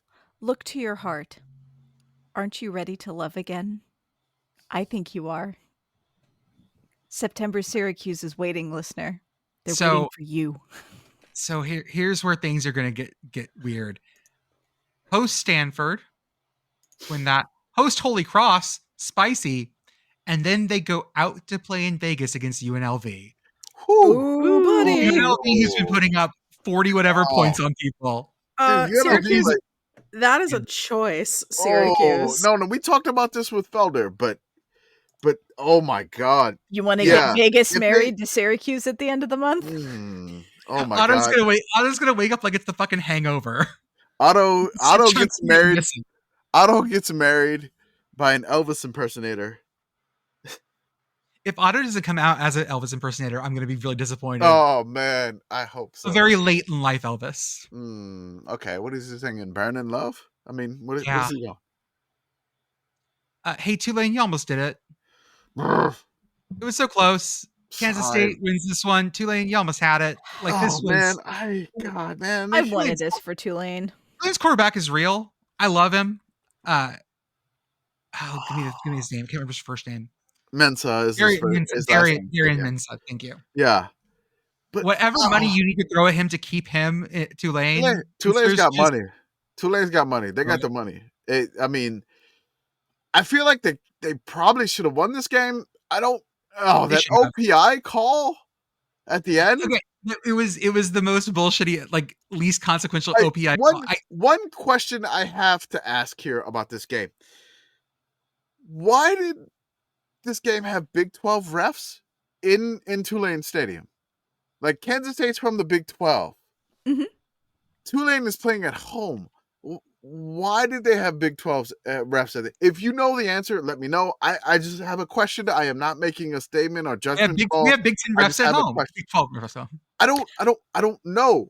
Like, did the Big 12 refs, were they on vacation on Bourbon Street? And they're like, oh crap, we don't have refs in this game. And then they came over. I don't know. Please let me know. Is it okay if I want the answer to be that Big 12 refs are kind of like old-timey marshals riding into town? Like, we're here to dispense justice, and then we're going to hit the road? Like I a like very this. Texas Rangers vibe, but like OG Texas Rangers. So Well, is then Chuck what is? Norris a Big 12 ref? Is that I'm what we're thinking more saying? like an episode of Gunsmoke. Oh, okay. Well, You what gotta is put what him is in the? It's a New Orleans version of Have this. whistle will travel. It's gotta have No, like no, a no. sword too. No, there's New Orleans like horse police because they ride in the Mardi Gras parades. So there are New Orleans like horse police. Horses as cops. I think we've talked about this on this show before after the last time I went to the farm show. Mm-hmm. But I just want to raise the question that I always have when I think about horse cops, which is, do you think the horses know they're cops? Does ACAB include horse cops? I don't know. I Well, mean, questions. I would think given the abysmal equine marriage rates in this country, yes. Wait. It would it be AHCAB? Mm-hmm. Okay. My one of my favorite memes is still ACAB, including the Paw Patrol. That makes me funny. I mean, we don't watch this in That in dog's our a house. cop. We don't Don't watch this. trust the dog cop. We don't watch that in this house. Whatever you say, Officer Chase. Oh, there is I'm just here, buddy. There's also Spy Chase too. He has a drone. I shit you not. Paw Patrol is Weird. banned in this house. Paw Patrol out here really displaying the militarization of the American police force. I will put the kids on Curious George because Dr. John, a New Orleans legend, did the Curious George intro song to the TV show. Oh, that's a good song. And it's a freaking banger. And I love it watching it with the kids. Pitt Girl, I will tell you also that Paw Patrol has their own Aquaman. There's a hovercraft pup who Does has he nothing suck to do. as much as actual Aquaman? He has nothing to do anytime, so they had to put like a whole like at sea thing just to give him something to do. Like they took everyone on a boat for that reason. But then they gave everyone else like submarines too. So everyone else had the power of swimming. It was not a great guys. Paw Patrol season 6 gets a little rough, but once we get into the Mighty Pups that become superheroes, it pulls right out. Then it's just gold from there. Please help me. Great. Super cop. Exactly what we need. Nothing. I'm not going to say much about the Dukes Mayo Classic, except Tennessee beat that ass on NC State. I'm going to give a shout out to Hector Diaz, the guy that does my videos. He was running the socials for the Dukes Mayo Classic. And shout out to Hector. I want to give a shout out to him making the graphic at halftime. It was like 20-3, I think. And Tennessee was up, and there was a gentleman chugging a giant container of mayo, and I had to bevel it. You know, it was great.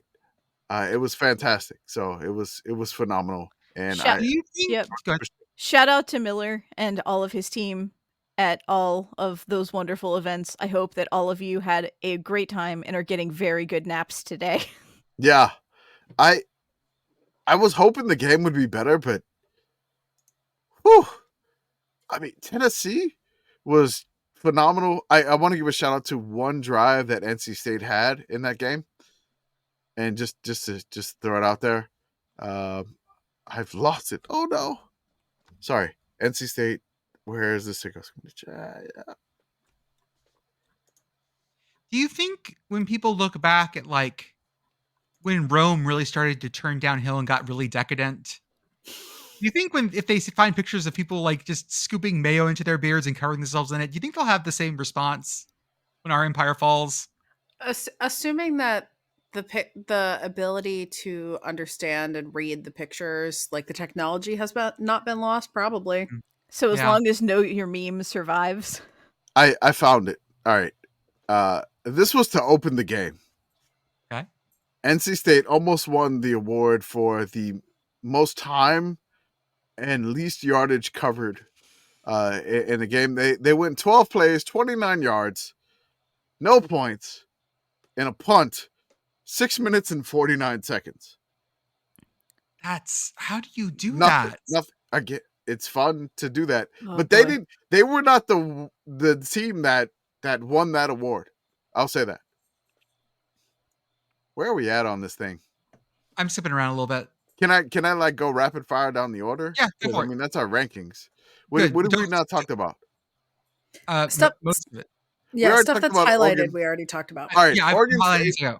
Oregon State, San Diego State, Beavers 21-0. 13 played 98-yard drive just to kill the life out of San Diego State. Also, there's a meme for Oregon State fans where they just say Beavers. You just Beavers. That's it. That's all you gotta do is say Beavers. Done. Shout out to Central Michigan FIU.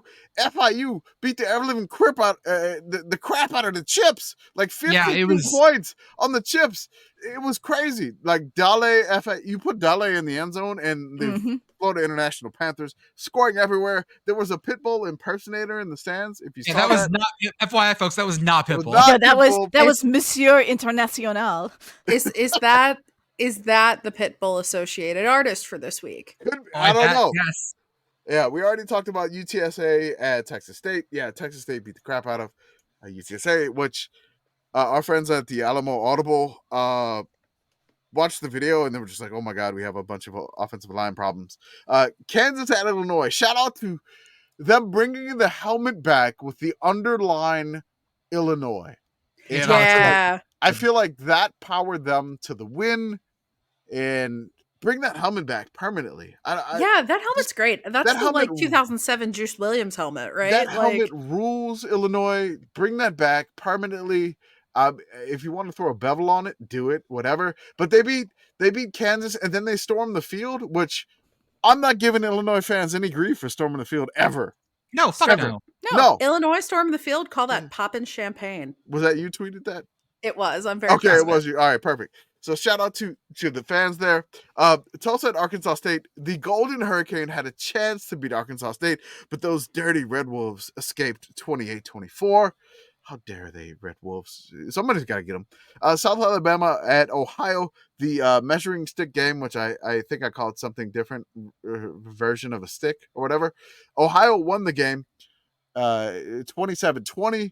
So, again, Mac gets one over on the Sun Belt, but the MAC, I am confused by you this weekend.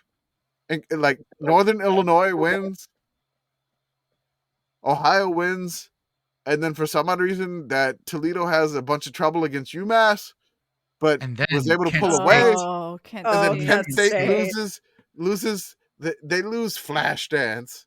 Oh, what a feeling. I should have driven to Loretto to see if they had a parade. Loretto, man, should be melting down right now. There was somebody in our replies. If you want, I'll drive up there tomorrow and make sure that it's not burned down. They set off one firework. That was the red flash. There was somebody in the replies like, tell them come to Loretto.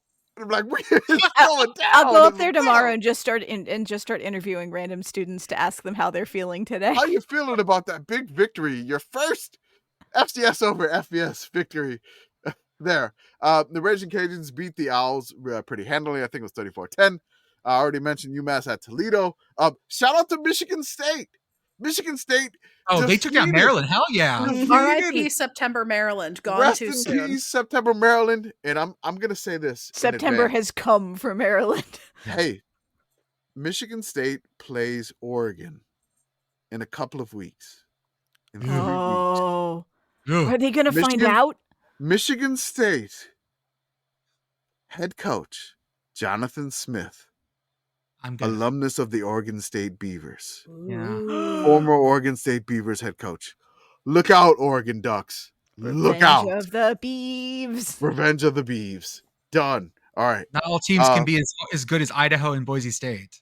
All right. I'm at South Carolina at Kentucky. South Carolina 31-6 over Kentucky. Holy shit. Wow. This is not a game. We got game day out of this. Good for them. They got game day out of this. They held Brock Vandegrift 3 for 10 for 30 yards. No, gross. I don't know what's going on. I want to read that Kroger Field review again that Beth read. That 1-star review again. I just want to repost that. My girlfriend left me, whatever it was. Yes. Well, about the bolt. No, that's the bolt. But I'm talking about Beth wonders the food is good though. Yeah. That's the one I'm talking about. Very good. All right, we're on to Baylor at Utah. Wait. Arthur has a game. Ooh, wait. Arthur has a game? Arthur has a game. I'm told Arthur has a game. The notes say there's a game. Oh, I do. Yeah, we can I'm trying to go as fast as possible through this all, and then we'll do. Let's do this. Real all right. quick. Apologies. I'm going to give a shout out to Baylor. Again, they're calling for DJ Kinney already in week 2. Crazy. Baylor, shout out to their punter. Shout out to the Baylor's punter. 79-yard punt, and also had another one, a 76-yarder. Incredible. This was a shit game for Utah. They scored 23 in the first half and then just hit the brakes. We're gonna call that coast to victory, which we already have our friend Danger. He's already renamed the acronym. It is ceased offensive action, still triumphant. Danger's so good at that. He's good at this. Like, he is the acronym man. He's the committee man for that.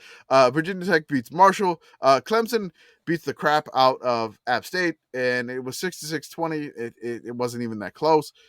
Navy, shout out to Navy, beating Temple. They got a safety on Temple, and this was one that Parker was like, hey, Sickos Committee, I got you these stats. And I was like, I don't even think it's going to be that close. And I was right. It was 38-11.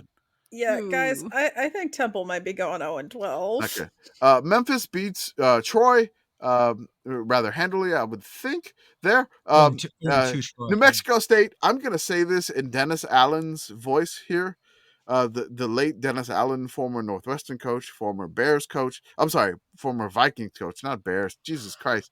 Minnesota is just really upsetting me. And former Arizona Cardinals coach. I'm just going to do an impersonation of New Mexico State here.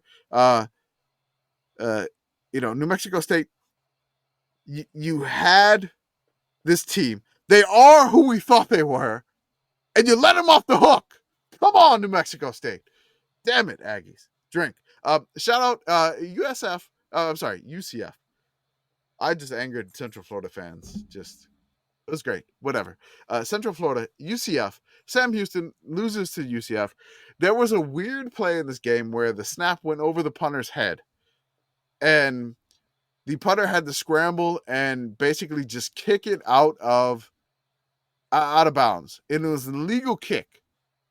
But UCF declined the penalty, so they had to score it as a negative 39-yard punt for the punter. So this punter's average is now 28.3 yards a punt in this game. If you take away this negative 39-yard punt, there's basically 41.8 average punts. But just because UCF declined the penalty, they had to score this as a negative 39-yard punt because of the illegal kicking to avoid the safety or the touchdown when the punt was snapped over. What the hell? I feel bad for this kicker. USC, Utah State, I fell asleep. I'm sorry. It was 48-0. The lights went out. I went to bed, and I did a Dandy Don Meredith reference to nobody that was awake at this time, and I just said, turn out the lights. The party's over. Akron at Rutgers. Rutgers handle business. Akron, again, they keep making the tire. It keeps getting bigger. I don't even know how bigger they can make the tire. North Carolina seemed to be playing with their food with Charlotte. It was Charlotte scored 20. I have no idea what happened there. Ole Miss beat the crap out of Tennessee State. Ohio State beat the crap out of Michigan. Missouri beat the crap out of Pete Lem Buffalo. Louisville beat the crap out of Jacksonville State. Just nothing close whatsoever. Indiana scored 77 points on Western Illinois. That was a record, I believe. It was a record, school record. Their school record was 76 before. It's 77 now. Also set a record this week for first half points. UConn set their record over Merrimack. That's right. We monitored that situation, and everybody on the timeline that we follow were making ridiculous monitor Merrimack jokes. I love every single one of them. Got to do it every time we talk about Merrimack. Guaranteed, just like the Thomas Castellanos stuff, And there's a deep pass by Thomas Castellanos, and it's a touchdown in Boston College beating the crap out of whoever they were playing. Look, McNeese State. McNeese, you dropped the state. You won the longest scoring drive of the week. Most plays. You were down 45-0 when you did this, but McNeese went 19 plays, 75 yards, 10 minutes, 30 seconds, resulting in a touchdown. You made it 45-7 against A&M, but you won that award. Shout out to that. Idaho at Wyoming. I want to see if we can get Coach Eck for Idaho on the podcast. I'm I'm going to ask if the Idaho head coach will come on the podcast. Do you think the Idaho head coach will come on the podcast? Yes. All right. I think Seems like maybe an off-season thing, but yeah. No, Yeah. I want him during the season. That might be rough, but we'll see. I'm going to give it. I know. I want to see if we can get a head coach during the season, and I think we can get the Idaho head coach during the season. Shout out to Idaho for beating Wyoming with their backup quarterback. Yeah, Wyoming looks not great this year. This is not going to be a good Wyoming year, unfortunately. No. South Dakota gave Wisconsin a lot of grief. A lot of grief. And Wisconsin won, I think it was 27-13. If that's the final score. Alcorn at Vanderbilt. Vandy ran out of fireworks. The vaunted Vandy offense ran out of fireworks. They scored. They won 55-0. Vandy won the most ridiculous drive of the week for me in this here. So it's going to be in the Substack that comes out Monday. But Vandy's drive, most time off the clock with least yardage gained drive of the week for week 2. Vanderbilt, 9 plays, 2 yards gained, 6 minutes and 34 seconds. That's so much. Do you want to read how they did it? We're probably low on time, but read the Substack if you got it. Vandy's sorry they ran out of fireworks.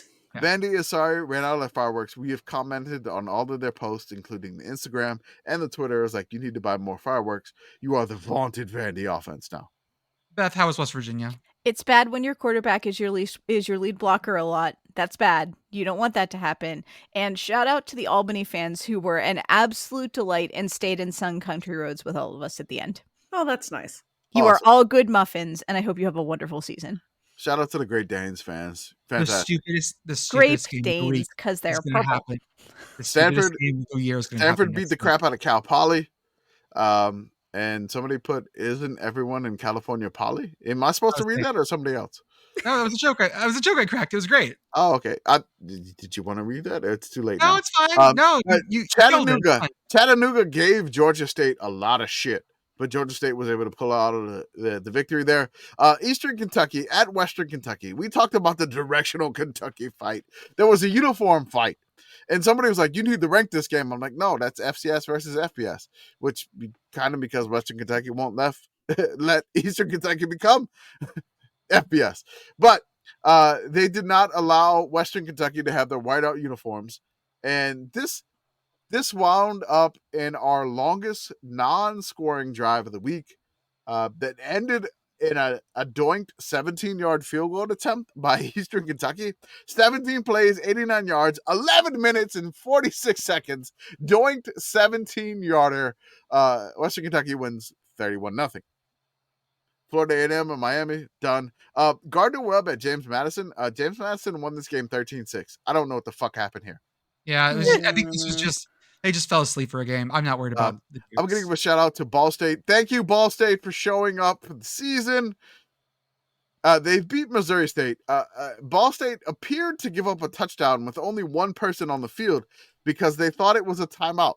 But they called offsides. And so that touchdown in the viral video that you saw didn't count. Yeah. Didn't count. They converted the 4th down because they thought it was a touchdown.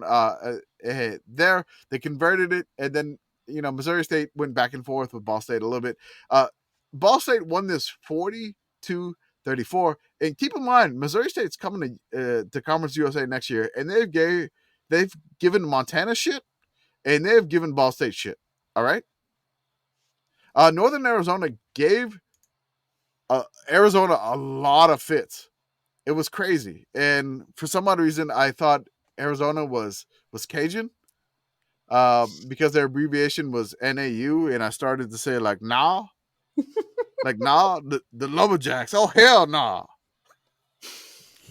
Perfect. Arizona survives, which is incredible. Arizona had more yards against New Mexico last week. Insane. Fresno handled Sacramento State. Southern Miss beat Southeast Louisiana. The Thunderbirds take down UTEP in the Sun Bowl in OT. This is one of our 3 FBS. One of our FCS 3 FCS over FBS. Upsets, we already mentioned a few of those. Picks down. Thunderbirds shock them in OT. UTEP missed the tying field goal in overtime. But Southern Utah was offsides. So UTEP got to try again, and they still missed it. Oh no, UTEP. I'm sorry. Listen, they meant it. It was. They meant it. They meant it. They were Done. cursed. It was incredible. Nuts. All right. St. Francis beat Kent State. We mentioned that.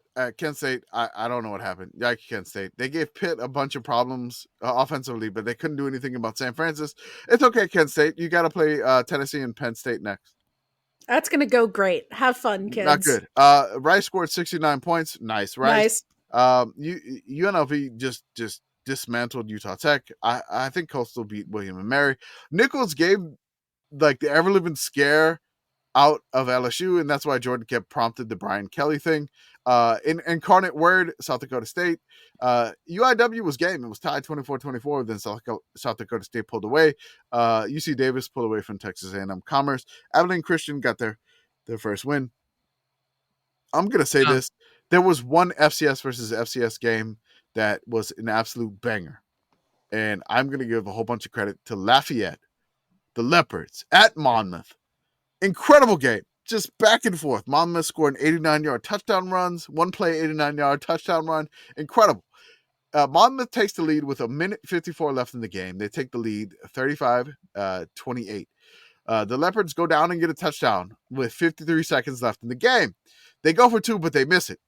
Then the Leopards have to kick the onside. They get the onside. Then 2 plays later, 42-yard touchdown run. They take the lead 40-35. Monmouth then throws it in an interception. Leopards win 40-35. Hell yeah, go Pards. Fucking amazing game. I do want to give Beth time to talk about Teal.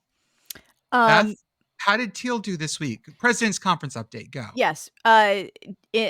Scion of the PAC, our D3 friends at Teal, dominated the time of possession in this game with 36 minutes. Yeah. But their 75 total yards, 2 of which were passing, were insufficient. I'm sorry, 2 of which were rushing. Sorry, Tom Cats. Were insufficient to beat Carnegie Mellon, who hung 58 on them to Teal's none.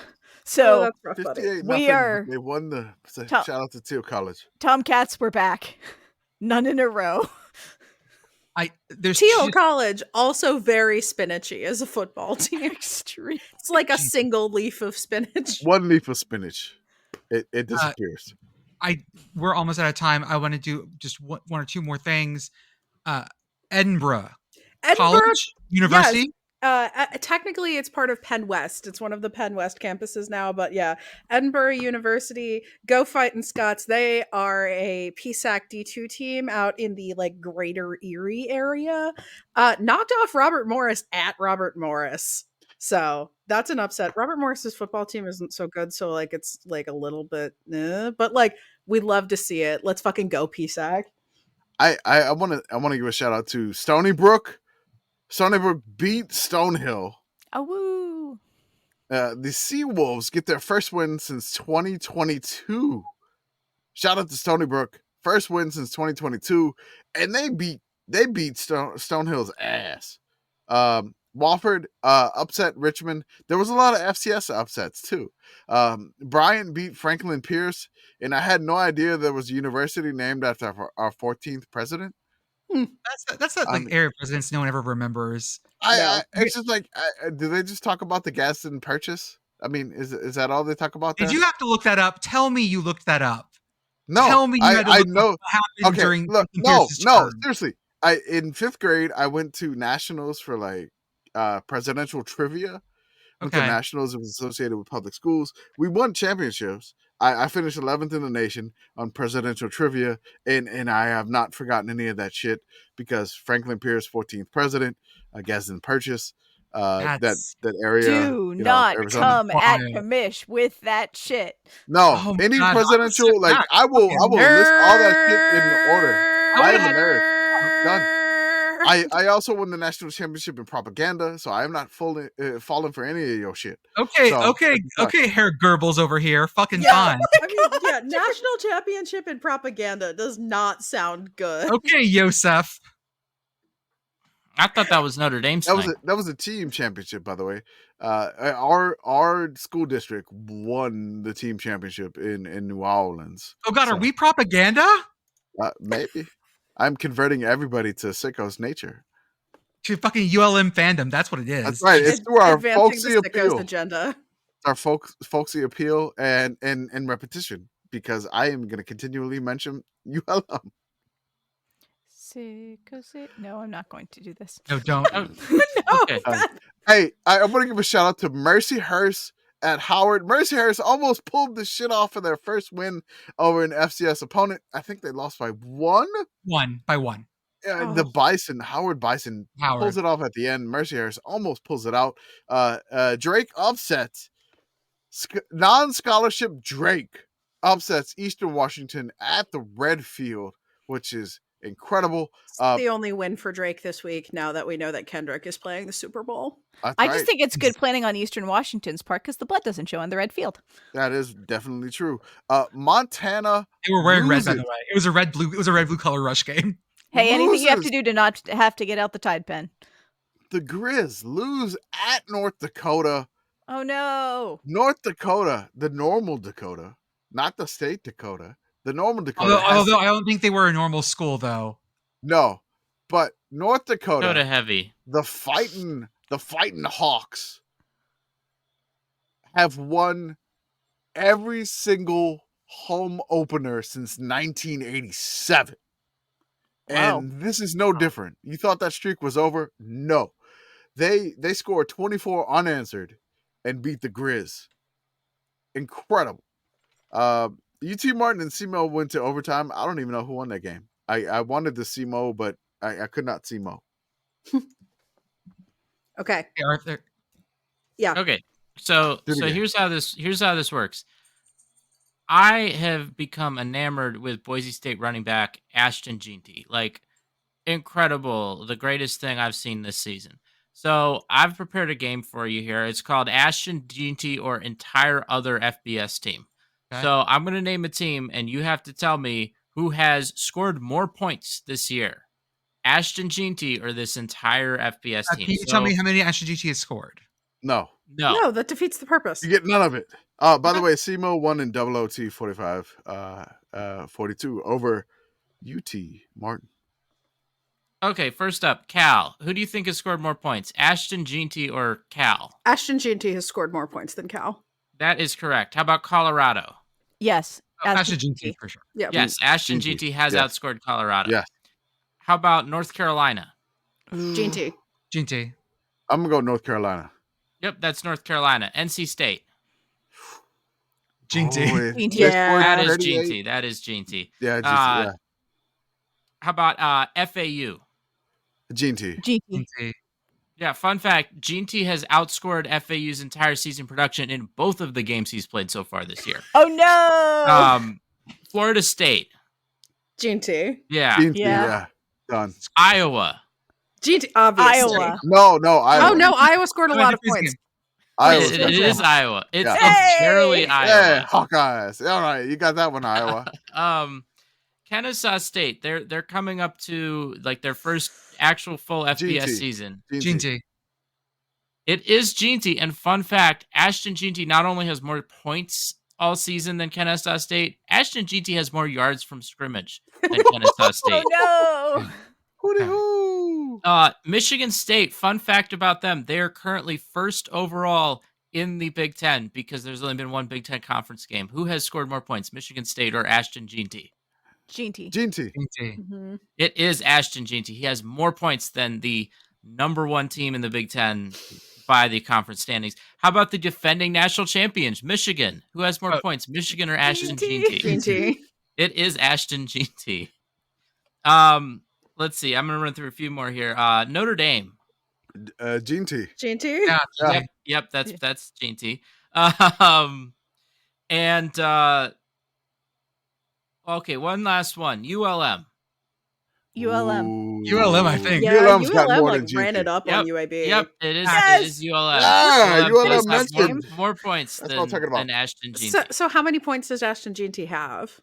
He has scored 54 points. So if you do the math, that is 9 touchdowns through 2 games. And before you think like, oh, okay, like, is he just getting like short yardage carries? Like, no, a third of his touchdowns are 70-yard runs or longer.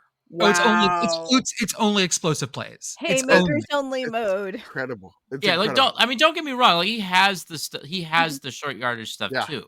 But like he has 3 touchdown runs longer than 70 yards in 2 games. He's zooming. I wanna finish this on safety alerts. Can we do that? Yeah. Yep. All right, I want to do this. Safety alerts. That's right. Let's do that. Siren next week. So I got FBS, FCS, and D2. A D3 is not loaded into this website yet. And if I missed something, I'm sorry. But there were 8 teams that have scored a safety this week. They scored a safety. LSU, Oklahoma, which they needed that to beat Houston because, Houston had a 12-play, 20-yard drive for 7 some odd minutes. I don't know what the hell they were doing. Richmond, Arizona, Louisiana Monroe, ULM mentioned, Navy, Central Connecticut, and Edinburgh. Shout out to Edinburgh for the game-winning safety over Bobby Moe. They scored a safety with 11 minutes left in the game, and that was the last score of the game. Edinburgh. Game-winning safety. If you have gotten a safety in week 2, you are 7-1. Sorry, Richmond, you're the one that lost. Smushy you spider. are 15-4 on the year if you get a safety. If you get a safety in the game, you are 15-4 on the year. There is one D3 safety I have to mention. Oh, because Calvin University in their first college football game ever against Oberlin, their first score was a safety. Safeties is winning. That's right. Safeties is winning. Folks, we will see you on our preview for week 3. Hit the soundboard. Nope. Applause for the Stickers from the podcast. Filmed before a live studio audience. Oh, it's like a so 10 much minute applause. Why is it so long?